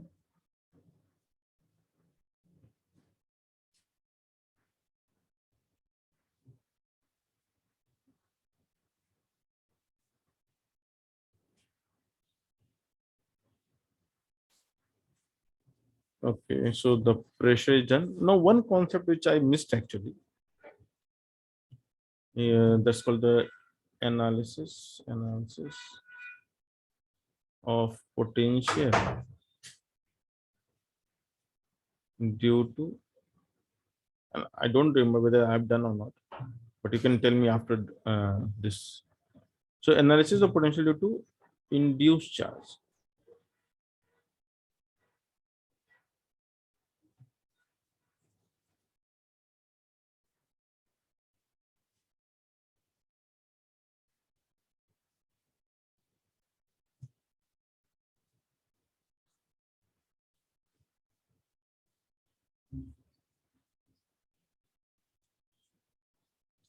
So we know that for any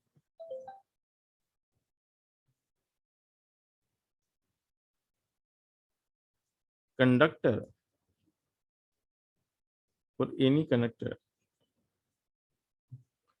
the potential is how much? Okay. So for any conductor, if you have any charge, if you give any charge, where the charge will reside? Only on the surface. Surface. And if the charge will be only on the surface, the okay, what is the field inside the conductor? 0. Okay, just tell me that have we done this part E equals to minus d by dx? This relation we have done? No. Yes. No. Oh, that's why. Okay. No. The We relationship haven't between, done the relation between E ah, and potential. okay, that's why the entire term is okay left. Just let me take this. Just a minute.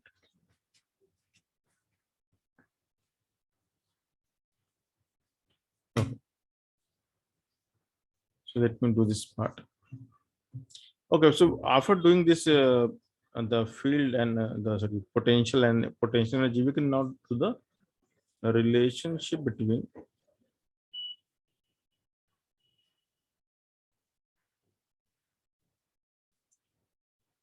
E and V. So can we relate electric field with potential? The first answer is no, we cannot do it because one is vector and other is scalar. So we cannot have the relationship between vector and scalar. A vector will have a relationship with a vector only, and the scalar will have a relationship with scalar only. A vector and scalar cannot have a relationship in general. Then what it can have actually? So we can say it is the component of vector which will be related to the potential, or you can say scalar, because component of a vector is nothing but a scalar. So there is no direct relationship between E and V, but we have the relationship between component of E and V. Okay, so that is a simple way of thinking. So to begin with, let me give you a simple point charge, and r distance away from the point charge. If I ask you what is the electric field at that point P, what is EP, guys? AQ by R. And what is the VP? KQ by R. Very good. So if I differentiate VP with respect to R, what will you get?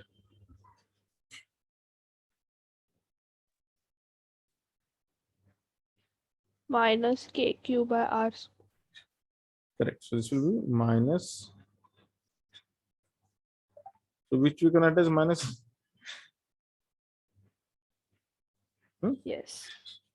Okay, so that's how you can say the E is basically minus dv by dr. No, that's how it is starts in for small kids.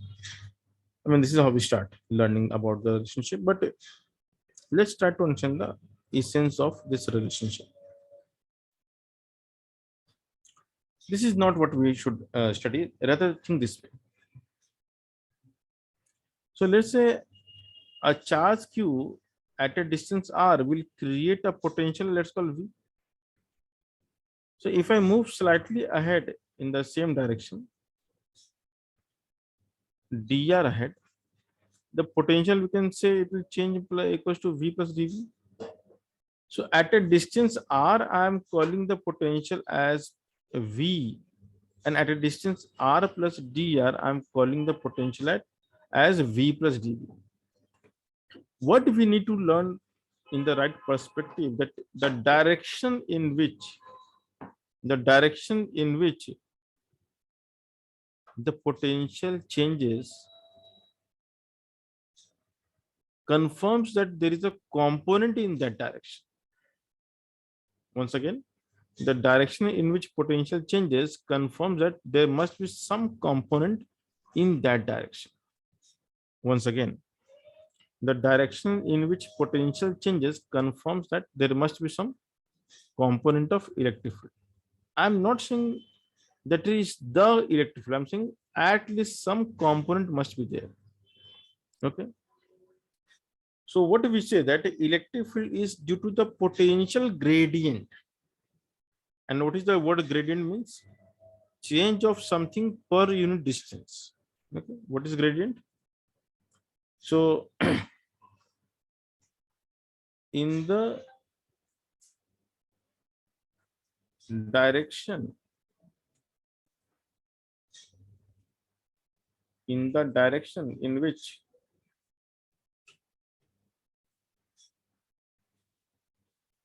potential gradient is found confirms the component of electric field in that direction. So basically electric field in a direction, so you can say component of field depends on gradient in that direction, or you can say slope in that direction. And it is the nature of electric field to flow from high potential to low potential. So the if you know that, if you know in advance that this is the direction of electric field, without any doubt I can say this is high and this is low. So given the direction, I can always tell that which one is high and which one is low. So the direction of field is always in the direction from high to low potential. So E is always directed from high to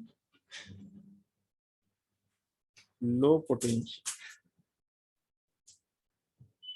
So if someone is drawing the electrical in a space like this, you can, without any doubt, you can say this must be at high potential, this must be at low potential. So in terms of potential, you can directly say that V1 is more than V2 without any doubt. You can always say, because field is only possible, it is always in the direction from high to low potential. So looking at this diagram, we need to understand something called potential gradient. Potential gradient. So what is gradient? Change in something, which is basically, it's a mathematical way of calling slope, which you have already studied in maths and everywhere else. So change of something. Oh, here we are seeing potential gradient, so we can say change of potential per unit change in displacement. You can say mod. So we are talking about the distance actually. So the word gradient means as you move, do you see any change? Yes or no? And if the answer is yes, I see change, then you can always suspect the presence of the field. But if you don't see any change, you can confirm that there is no component at least in that direction. So you cannot claim that there is no field, but you can claim that there is no component, because the change of potential only gives you the component in that direction. So if there is no change of potential, you can say there is no component possible at least in that direction. And because I haven't checked the other direction, so I will not reject the possibility of other component. So at one time I can only predict the one component. So how to confirm whether the field is present or not? 100%. Because if I move only in one direction, the problem is if you move only in one direction, you only confirm the presence or absence of one component. So what is the right way to completely know that whether the field is going to be present or not? So what we'll do is at any point in space, you will walk in three mutually perpendicular directions. One parallel to X, other parallel to Y, another parallel to Z axis.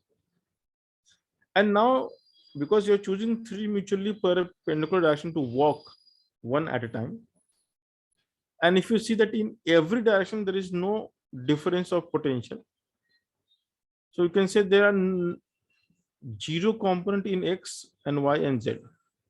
And because we have confirmed all the three components, we can say definitely there is no field present there. Is this part clear? Hello, hello. Sir, I didn't get the last what you said. What we have to do? Hmm. So better I will write.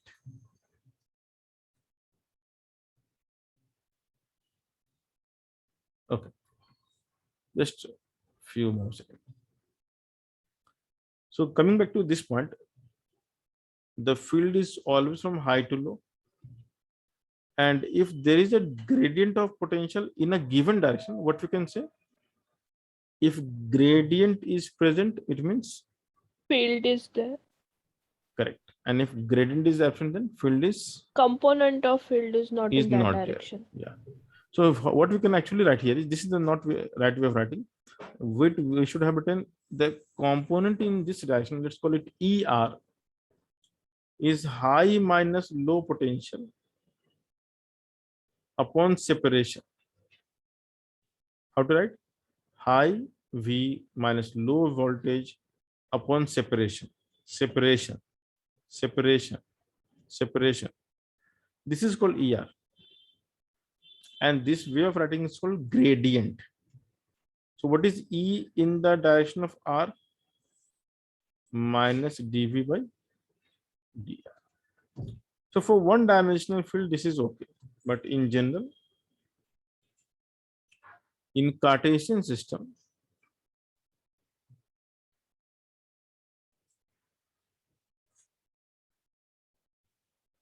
the field may be two-dimensional or three-dimensional. So I'll just solve it for three-dimensional.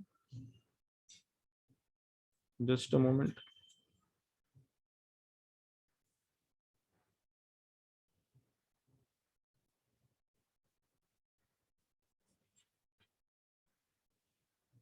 Y-axis. So there is a lot of charge distribution across this universe which you don't see. So of course, the distribution of charge is invisible to us. So maybe some charge is there. Here. The entire universe is filled with some charge. But let's say that I'm not trying to show you the charge.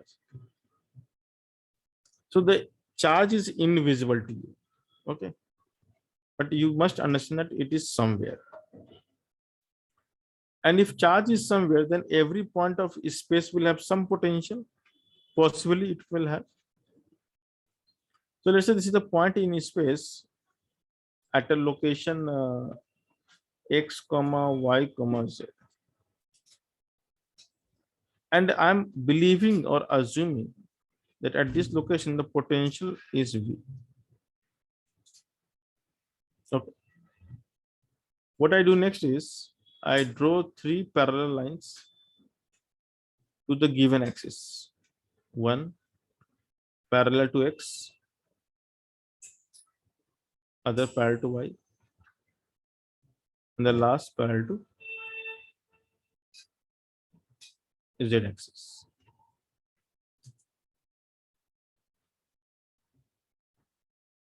And I have no idea that what is happening. So what I do is I walk a bit in the x direction. So let's do x dash. So if you walk, let's say you are already at x and you try to walk dx away. So at this location, what will be the new potential? So again, I have no idea what I can say. Let's say it is V plus, and the potential might be changing in the x dash direction at some rate. So let's call it del V by del x. This is called the rate at which potential is changing when you walk along x dash, or you can say parallel to x axis. So in the direction of x axis, this is the rate at which it is changing. And if this is the rate, if you walk dx away, what is the total change? This is the rate into distance traveled is called the total change. So the new potential at this point is, let's say, V plus del V by del x into dx. Similarly, if you walk along the y-axis by dy, what will be the potential here? V plus del V by del y, which is the rate of change of V in the y direction, into the distance you traveled. And similarly, if you walk like this by dz, then potential here will be how much? V plus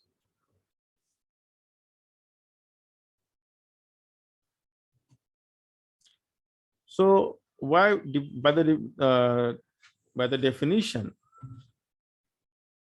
if I assume this is Ex,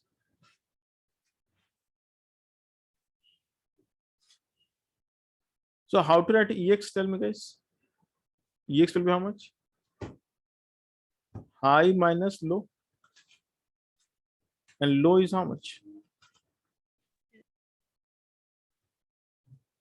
Correct? Because the electric field is always from high to low. So high is V, low is, let's say, this value upon how much you have traveled. The distance moved is, dx.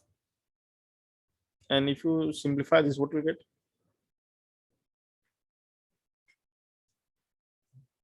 Minus del V by del x. So what we are trying to achieve here is that we are trying to only check the variation in one particular direction, and to check the variation in one particular direction, we use the concept of partial derivative. So when you write del V by del x, you're trying to explain to the world that how it will change if we only move along x-axis. So definitely the partial derivative gives you the directional derivative. What we call is directional derivative. This is called directional derivative. That the variation in some variable, or you can say some variable or entity in one particular direction. Okay. So similarly, if you try to find Ey, what will you get? Minus del V by, V by del y. and if you try to find Z, what will you get? Minus del V by del. So now the gradient of these Sir, three Z. terms, Z, yeah. So the gradient, this gradient may be 0, may not be 0. If all are 0, can we say the net field is 0? Yes. Because the net electric field, how we write? Ex I cap EY, J cap and EZ.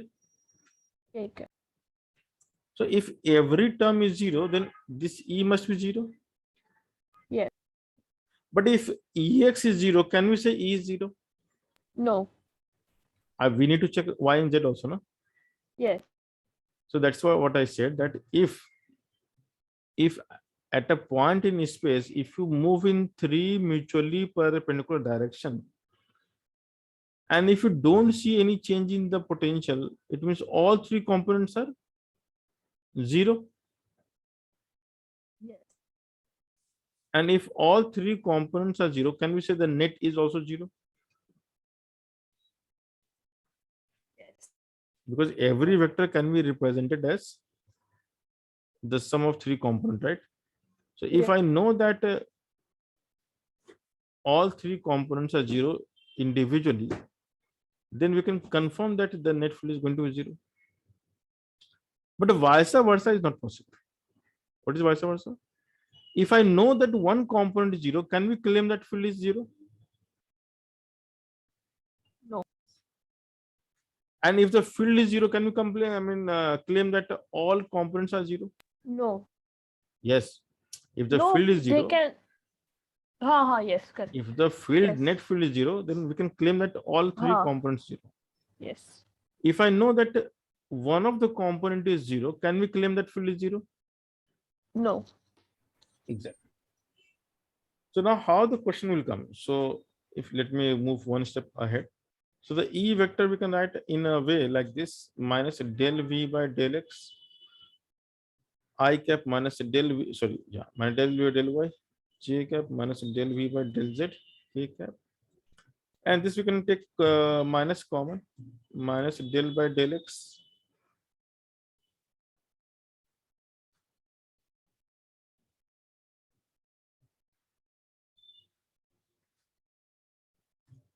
And this we can further write as minus del by del X, I cap, del by del Y, J cap, into V. This is like a operator. What we call here? Operator. So this entire term is operator which operates on potential to give you the electric field. And in maths, how we write that operator? So what is the name of that operator? So del by del X I cap plus del by del Y J cap plus del by del Z K cap. This is called nabla operator.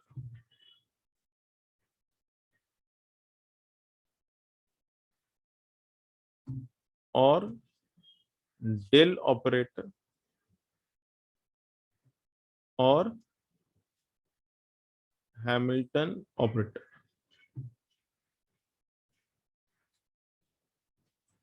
So the operator, the word operator means what? It gives you the instruction that you do certain thing. That's the meaning of operator. So 2 plus 2 is what? Or So what the plus is saying? What plus is called? addition. No, plus is called operator. Operator. Yes. Okay. So we have operator, we have operand. So it is this is the kind of instruction given to you that beginning from a number 2, the operator is saying that to walk in the direction of positive of number line by 2 units, and if you do so, you will land at a point called 4. So operator will instruct you to do something. So generally there's a concept called operator based mathematics, in which we try to convert everything into operator. So let's say if you know d by dx of x per n is how much? And x raised to n minus. So if d by dx of x by n is nx n minus 1, so there is 2 ways of thinking. One is the geometrical way, that dy by dx represents the slope. That's okay. But the other thinking is that d by dx is operator. And this operates on a variable called x power n to give you some output. Okay. So d by dx is an operator which operates on this value to give you a new value. So if you apply the operator on a function called sin x, what will you get? False. So this is the operator method. So similarly, the entire term like this can be called a single operator. So we can also call this entire term as an operator, and we represent by the delta. And you can see this entire operator operates on potential. So in physics, this is called gradient. I mean, mathematics, you can say. So the electric field is because it's a vector gradient. So here we have to take care of all three gradient together. So this is the convenient way to define a new symbol in mathematics, which combines all the three gradient into one single entity. So it's easy to write minus del V. How we read? E equals to minus del V. Once again, E equals to minus Del V. del V. Okay. And let's see if someone will ask you, what is the del cross E meaning? So del cross E, it's like cross product of operator and electric field. And the cross product is called, this is called in mathematics, curl of E. So the cross product is called curl. We also have something called del dot E, because del is a vector, so we can take the cross and dot product. This is called divergence or div of E. Div for divergence. So curl is like a looping and divergence like radiation. Something which diverges. If something is not diverging, then the divergence must be 0. And something which is not curling, the curl will be 0. So it is said in the context of electric field and magnetic field. So a magnetic field is always curly, which means it makes a loop. So if the B makes a loop, or if B is curly, then what is the divergence of B? Any guess? If something is curly, it means it will never diverge. 0. So the divergence must be 0. Yeah. And we know that electric field is always diverging. So its curl will be 0. Very good. It is not curly. So there is something called curly and divergence. And why I'm teaching this, because when you go in the BTech first semester in any IIT, you need to know all this thing. So anything which is curly will have 0 divergence. Anything which is diverging or converging, it's the same thing, will have 0 curl. So the curl and divergence is something interesting. So here we can also prove that the electric field is non-curly. Why? Let me prove it. Del cross E, we can write as del cross, which you can write as minus del cross del. What is the cross product of similar vector? Like A cross A is how 0. much? Or I cross I is 0? 0. So this is 0. This is 0. So also we can prove it mathematically. And we have done this again in the chapter of work energy power, when I was defining something called conservative force and non-conservative force. So it is equally true for the conservative force. Every force which is conservative is non-curly. So conservative forces are non-curly. And because every conservative force is non-curly, their curl is 0. So the proof of conservative force mathematically we call, if a force is such that del cross F is 0, it is called non-curly, or you can say conservative fit. So curly and divergence is the idea. Curly means a loop kind of shape, and diverse means you can go radially outward or inward.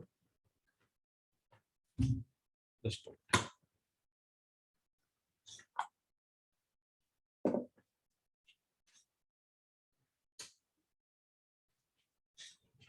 so this is the simplest concept. So the E vector, see, E is a different thing. E vector we can attach minus, okay, let me short, del of V, where the del operator is simply the partial derivative. So the word partial is used when we have multi-variable function. So far in maths, your syllabus talks about the single variable function, or what you study is called calculus in one variable, correct? So you have only y equals to fx. But what if y equals to fx, y, z? Or you can say, let's say, if z is fxy, or if w is sum of f of x comma y, like z and all. So the number of variable you can keep on increasing, so it becomes multi-variable calculus. And the way we deal with the multi-variable calculus is by the concept of partial derivative. Okay. So again, this is a part of your BTech first semester and second semester as well. So the E we can add as minus del V. So you can get many questions. But before we jump to question, let me give you the one specialized case called the polar form. And the polar form is only meant for 2 dimension. So the Cartesian form we can have for 1 dimension, 2 dimension, 3 dimension. So if it is 2 dimensional, then the first 2 term will come, or maybe this 2 will come, or maybe this 2 will come. For the 1 dimension, only this or this or this will come. And for 3 dimensional, all 3 will come. In polar form, first of all, polar form is only meant for a plane. So polar form we use when we are solving a 2-dimensional problem. Okay. So let's say this is the point P. I hope you know the polar coordinate system. So from the origin, which is the reference, the point P resides at a distance r, and from the positive x-axis it subtends an angle theta. R cos theta. R So we sin say theta. r theta is the coordinate of the point P. Yes. Okay. And we have only 2 variables. And because we have 2 variables, so how many directions we have to think of? 2. Direction. And how we think about the 2 direction? This is r, this is theta. So the way of thinking is simple. Think that how r will increment or increase. So r will grow in this direction, correct? Yes or no? Yes. So this we called ER, the radial direction. Okay. At this point, how theta will increase?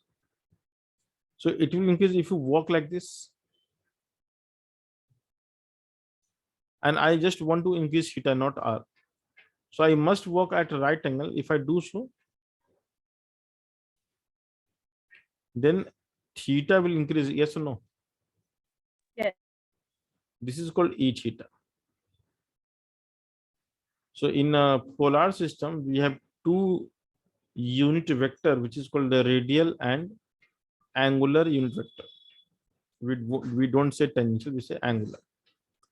The E, R, and E theta. We have done a lot in circular motion, which you of course don't remember, but you can revise. So to find the potential gradient, we must walk. So let's see, walk something here. So if you turn by d theta, how much you will walk in this direction? The distance traveled is how much? That's called ds. So ds is how much, guys?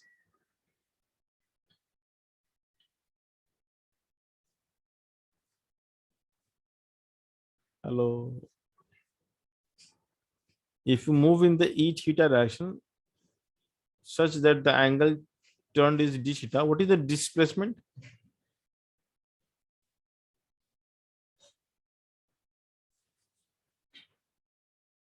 E theta. I'm only asking the displacement value. That's what is the ds value? What is this length? What is this length? This length. RD.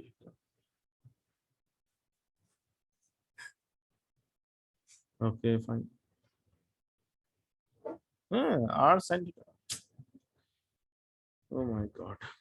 What will happen to the world? And if you want to walk this way, this walk is called dr. dr. Okay. Yeah. So here we have two components, ER and E theta. What is ER? The way of writing ER will be partial derivative of potential with respect to radius. And how to define E theta? Minus del V by del S. Like how much you walk. And how to write del S?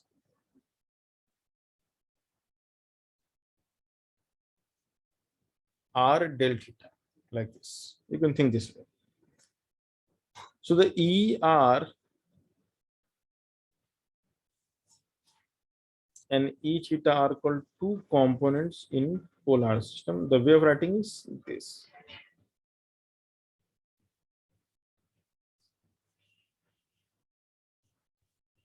You can also write the electrical, so you can say the E vector will be how much? E at point P will be how much? So the resultant field we can write as ER plus E theta. This is how we write in vector notation. Understood? Okay. And then you can, because ER and E theta are mutually perpendicular. So, okay, I should have talked about modulus. What is how to write the modulus? In this case, it's easy. And what is the modulus here? EX square plus. Is this clear? Yes. We can actually go for the 3-dimension in a spherical coordinate system, because now that's really interesting and challenging also. And that you will study in the master's level if you really want to pursue advanced physics beyond graduation. Then beyond graduation, we deal with the entire physics in either cylindrical coordinate system or spherical coordinate system. The Cartesian is mostly obsolete after the class 12th. So in general, we have roughly 300 plus coordinate system, and you only know the 2 or maximum 3.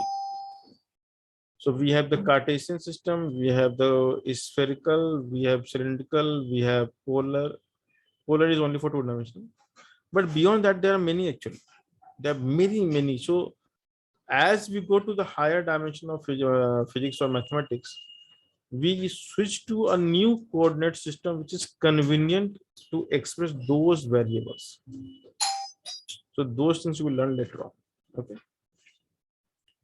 Only if you pursue higher studies.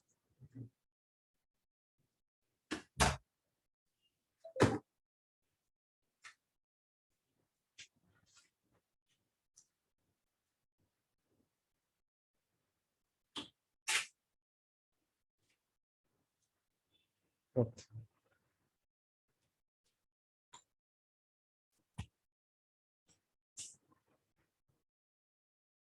So these two ways of writing is okay, clear? Yes. And then I'll go back to the reverse relation. How to find potential difference given the field? Now, given the potential, we can find the field, but what is the reverse process? So given the field, how to find the potential difference? So let me take some general view. So let's say we have some random paths, and at a random location of this random path, the resultant electric field at this point is in this direction.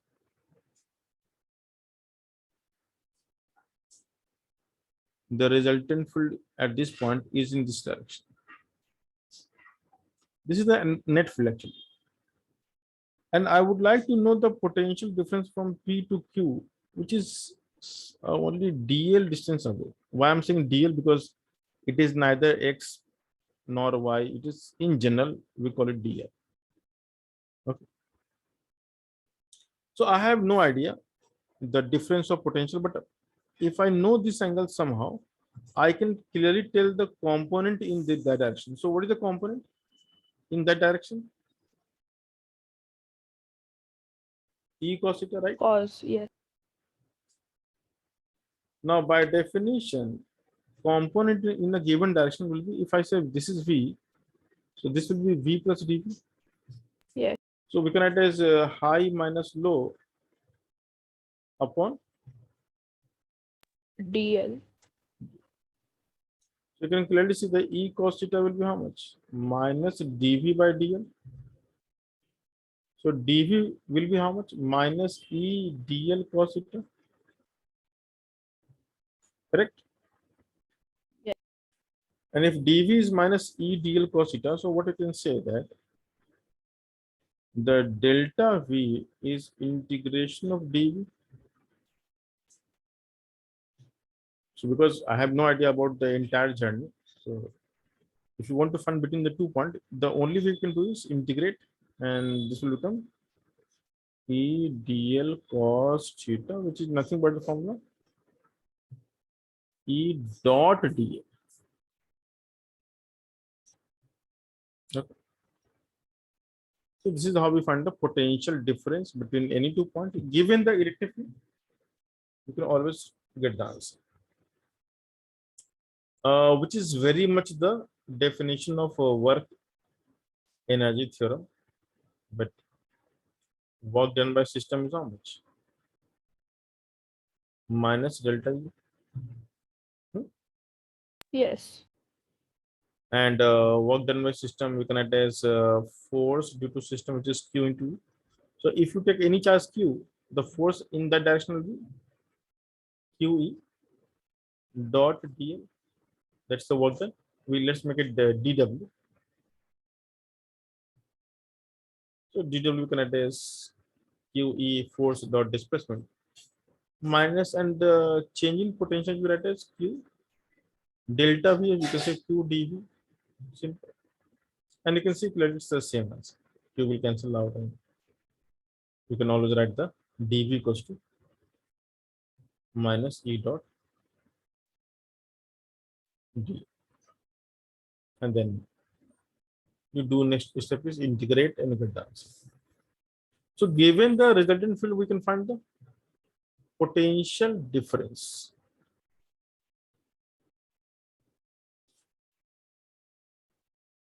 And the moment you get confused, always think of this way of writing.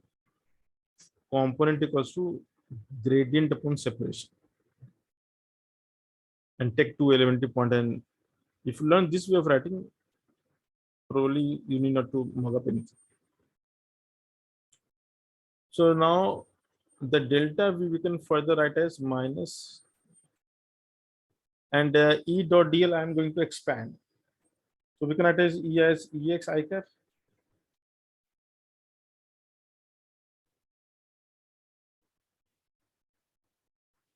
And in general, DL we can also write as dx I cap.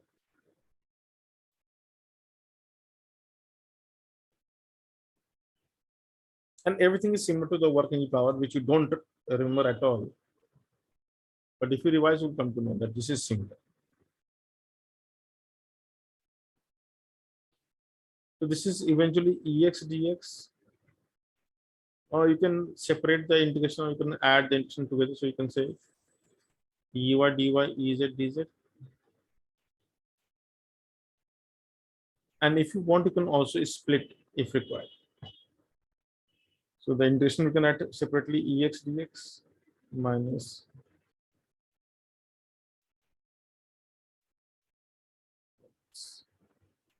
so given the component, we can use the component relation. Given the E value, we can write like this.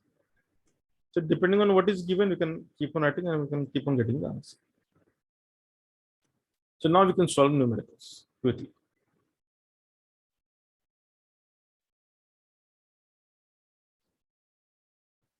So let's say if a potential is given V equals to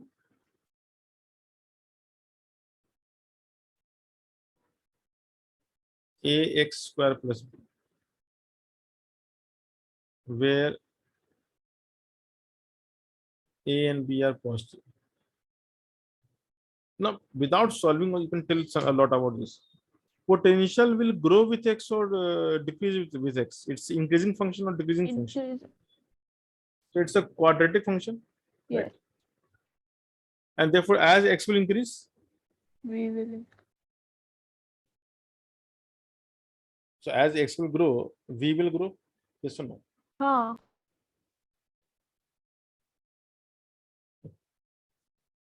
So if X is negative, then V is always positive.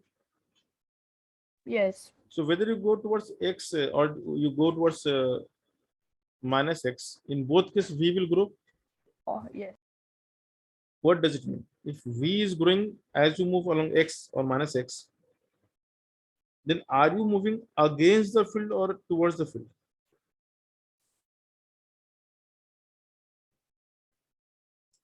We know that along the field Against potential the field. decrease. Yeah. So against the field potential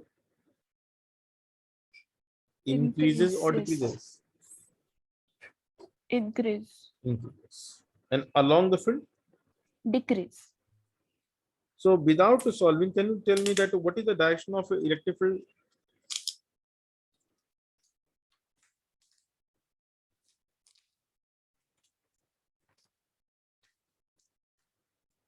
The direction of field is towards the origin. Do you realize this? Anyone who is able to understand this, that the field is along the origin.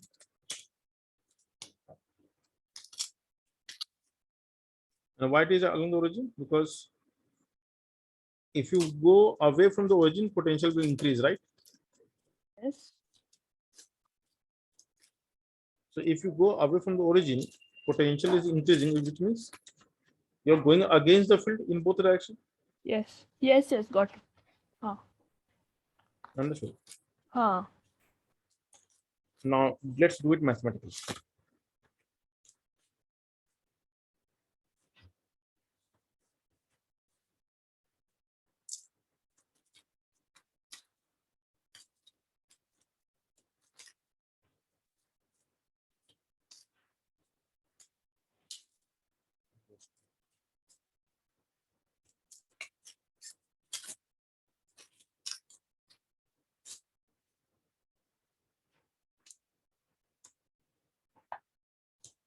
Okay.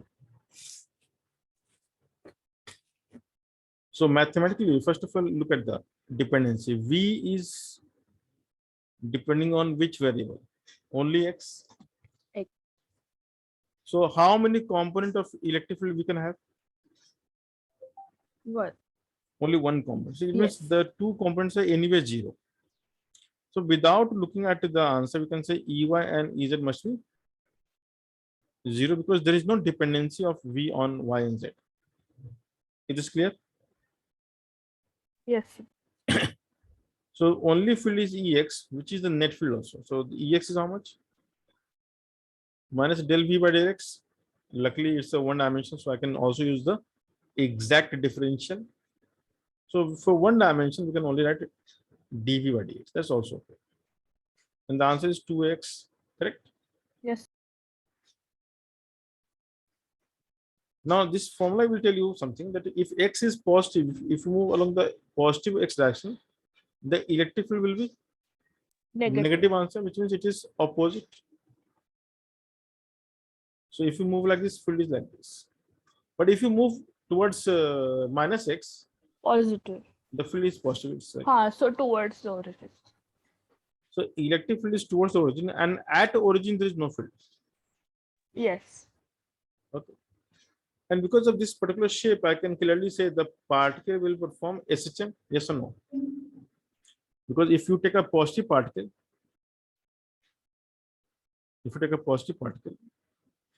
of mass m, if it will go left, the force will try to act left. Yes. So sorry, if you go right, the force is left, and if you go left, the force is right. Right. Understood? So it will perform SHM if I displace slightly. Yes, sir. And we can clearly see the force on the charged particle is Q into E, which is minus 2AQX. Can we write like this? Yes. And this is the restoring force. Yeah. So now acceleration. So the acceleration will be minus 2AQ by m into x. And from the standard relation of SHM, we can write as Minus omega square x. Very good.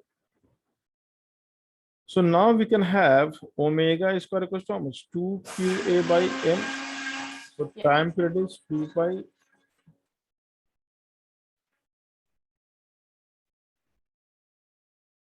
So now this is interesting, that given the potential relation, we can find the questions like this. Is this clear? Yes, sir. So the moment you displace right or left, it will perform, it will start performing SHM. And with that SHM, you can find the time period. And it is very interesting that is it approximation? The relationship is proportional to x for a small value of x or big value of x, or for any value of x.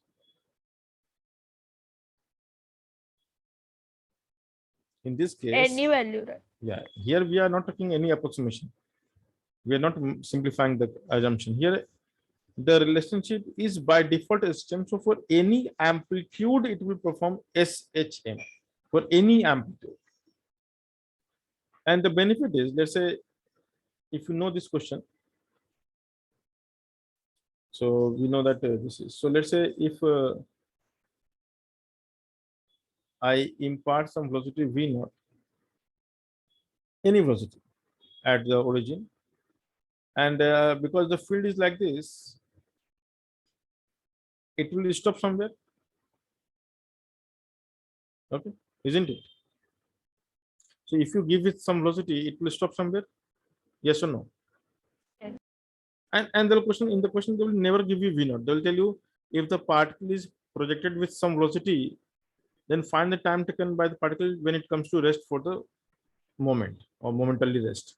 So how much time it will take to go from here to here? So this is the question of mean to extreme.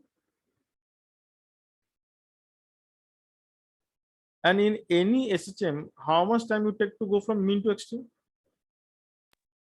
Yes. How much time you take to go from mean to extreme? 1/4 of time period, isn't it? Hello, hello. Hello. Am I audible? Hello. Am I audible? Sir, what you said now? I I wasn't said, able to. okay. So no one was able to hear me? No, sir. Please repeat. Okay. Now I'm audible. Yes. Sir. Yes. So if I give the velocity V naught to the charge at the origin, then after what time it will come to rest? That's the question. Yeah. That's a question, not yes. What's the question? That's the question. Then what's the answer? How much time it will take to go from there to there? Okay. No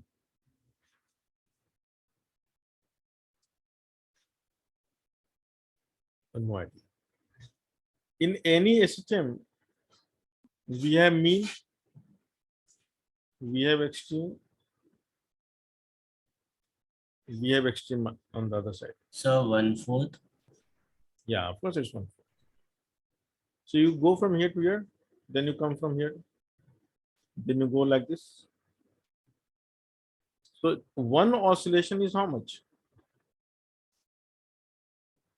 There are 4 repetitions, so we can say the time taken to go from mean to extreme is how much? 1/4 of time period, yes or no? Yes. Okay, so you are not getting, you're getting What? confused. No, because no, of- got it. Yes, sir, got. So say yes, no? If you are getting something, then tell yes or no.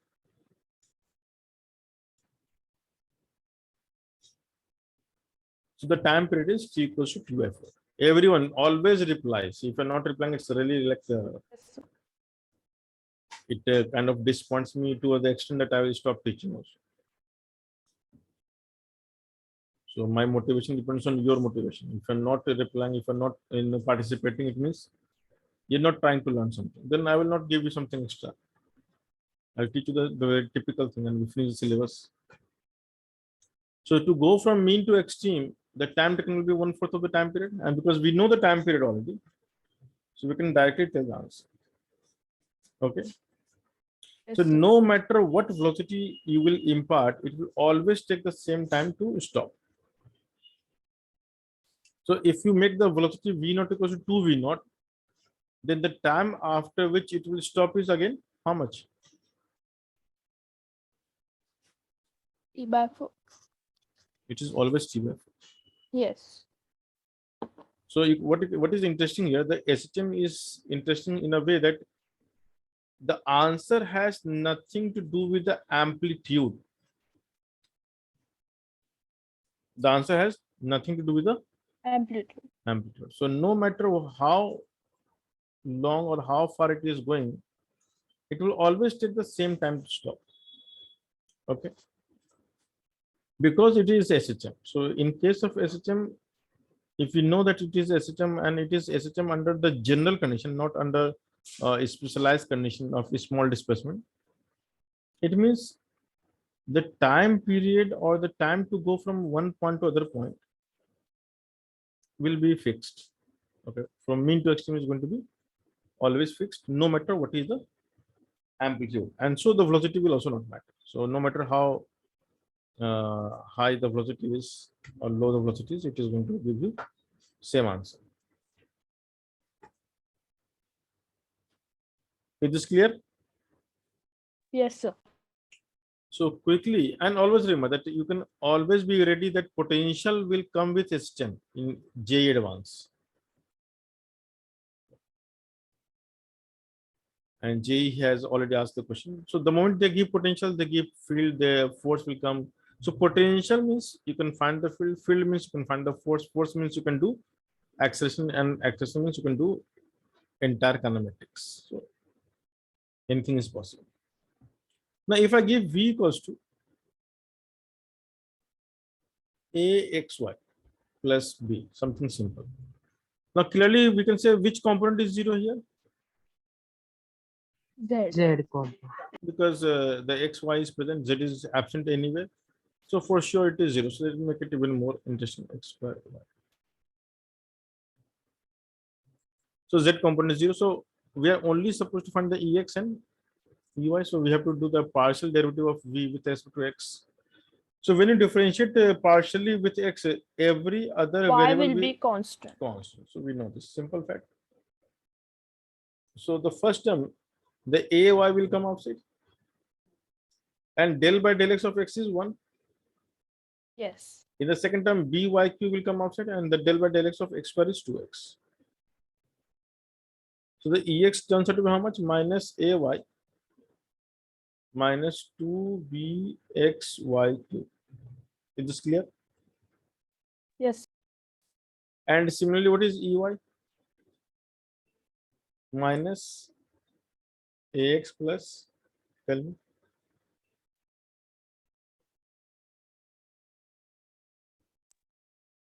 3 b y square x square. So 3b is the right answer. So everyone is getting this answer? Yep. So the EY is minus AX plus 3B x square y square. Okay.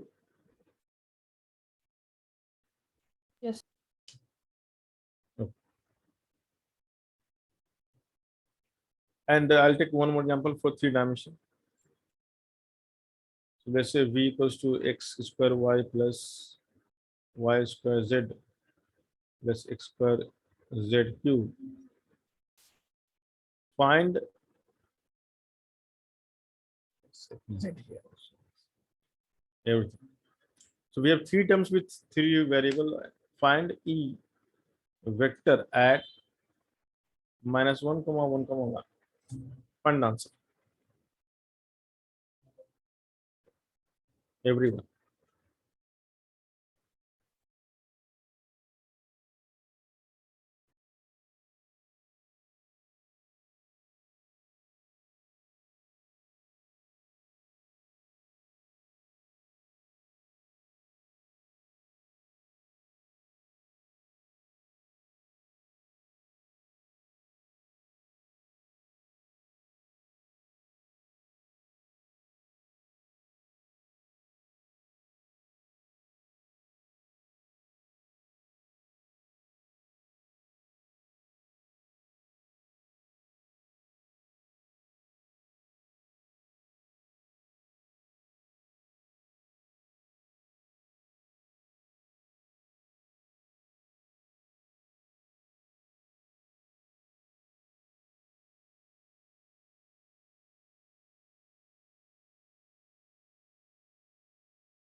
Hello.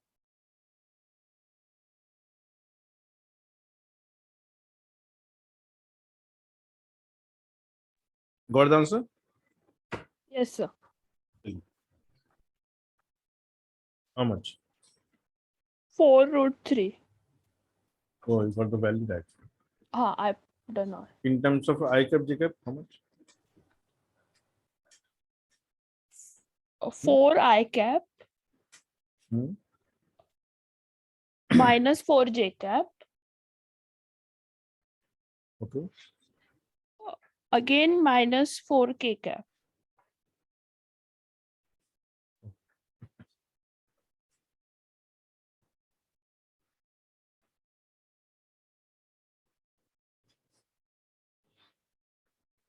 So EX is how much? 2xy plus 2z 2xyz 2xyz. plus zy square. Yes. I think your answer is wrong. Plus 2xyz cube. Okay, there x was also there. Okay. Hmm. Oh, Okay. I changed that one, I think. I missed it. Okay. Okay. I wrote what you wrote first. Okay, okay, fine. Then it's fine. So anyway, the answer, if I put 1 minus 1, Huh. minus 1, this will be minus 2. This is 1. Yes. This Minus is minus 2. yes. So this answer is minus minus plus 4. It is in. So it will be 5, right? It's 3, no? Minus 3. 3. Yes, 3. Okay. So we got EX as 3. What is EY? Anybody who got the answer for EY?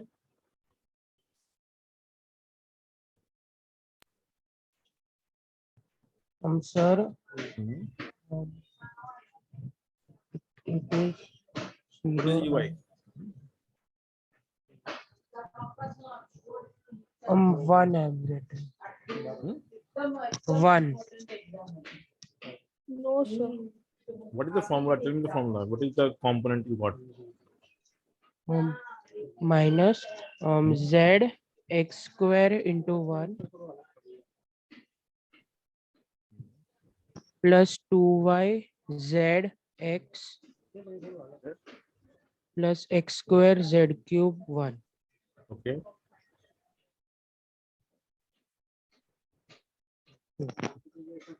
And cut. Now put the So value. this is coming 0. So that is 0, not 1.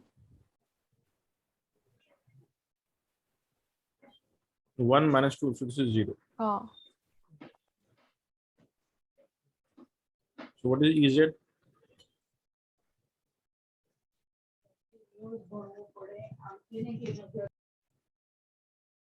What is EZ? Tell me.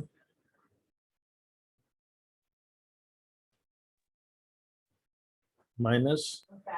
My 1. 1 Hmm? in 1 into x square y X per Y. So just X per Y. y square x Y square X. and x square 3z square y.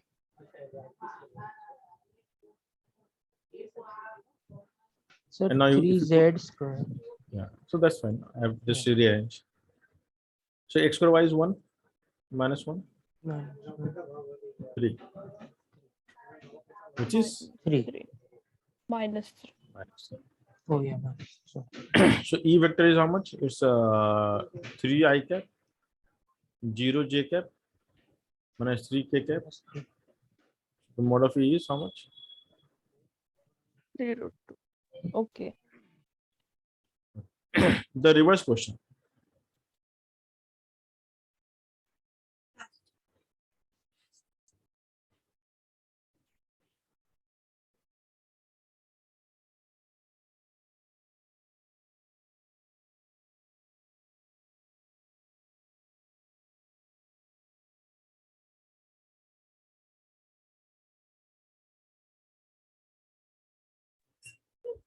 So now next is, given E, you're supposed to find the V.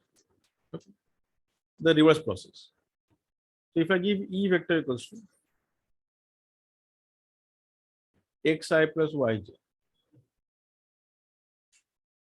and if the potential, because I need to give the initial condition. So if the potential at 1 comma 0 is 3 volt, find V at a general point x comma y. So because it's a direct formula, what we have to delta V equals to minus, how we write? Ex dx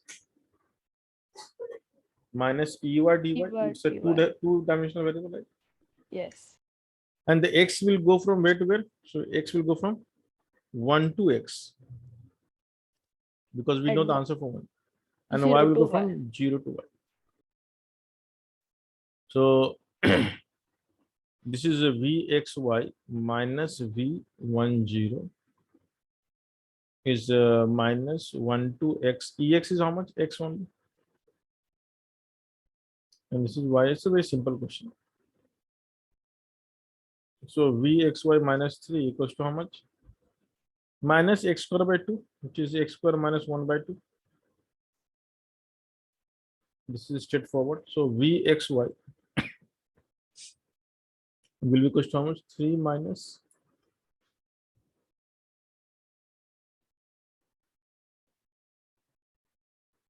That's the answer. Easy question. Yes. Now, slightly tricky question, not difficult, tricky one. if E is given y I cap plus x j cap, and if v11 is 6, find of course volt. So find vxy. Tell me the answer.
So anyone getting the answer? Sir, I don't know if it's correct. Yeah. I did something. Is Tell it me. x plus y? Hello. Yes, yes. Tell me. X plus y minus 2xy plus 6. Uh,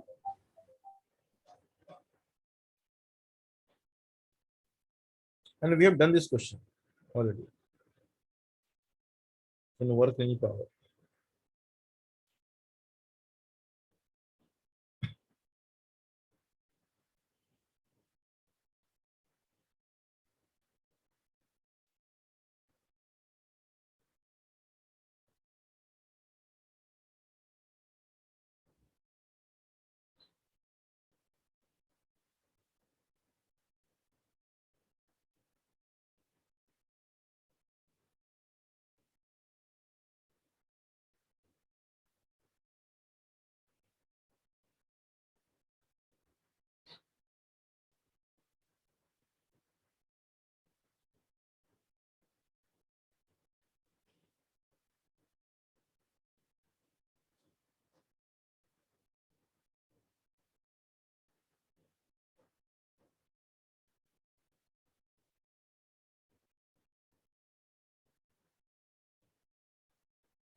Done?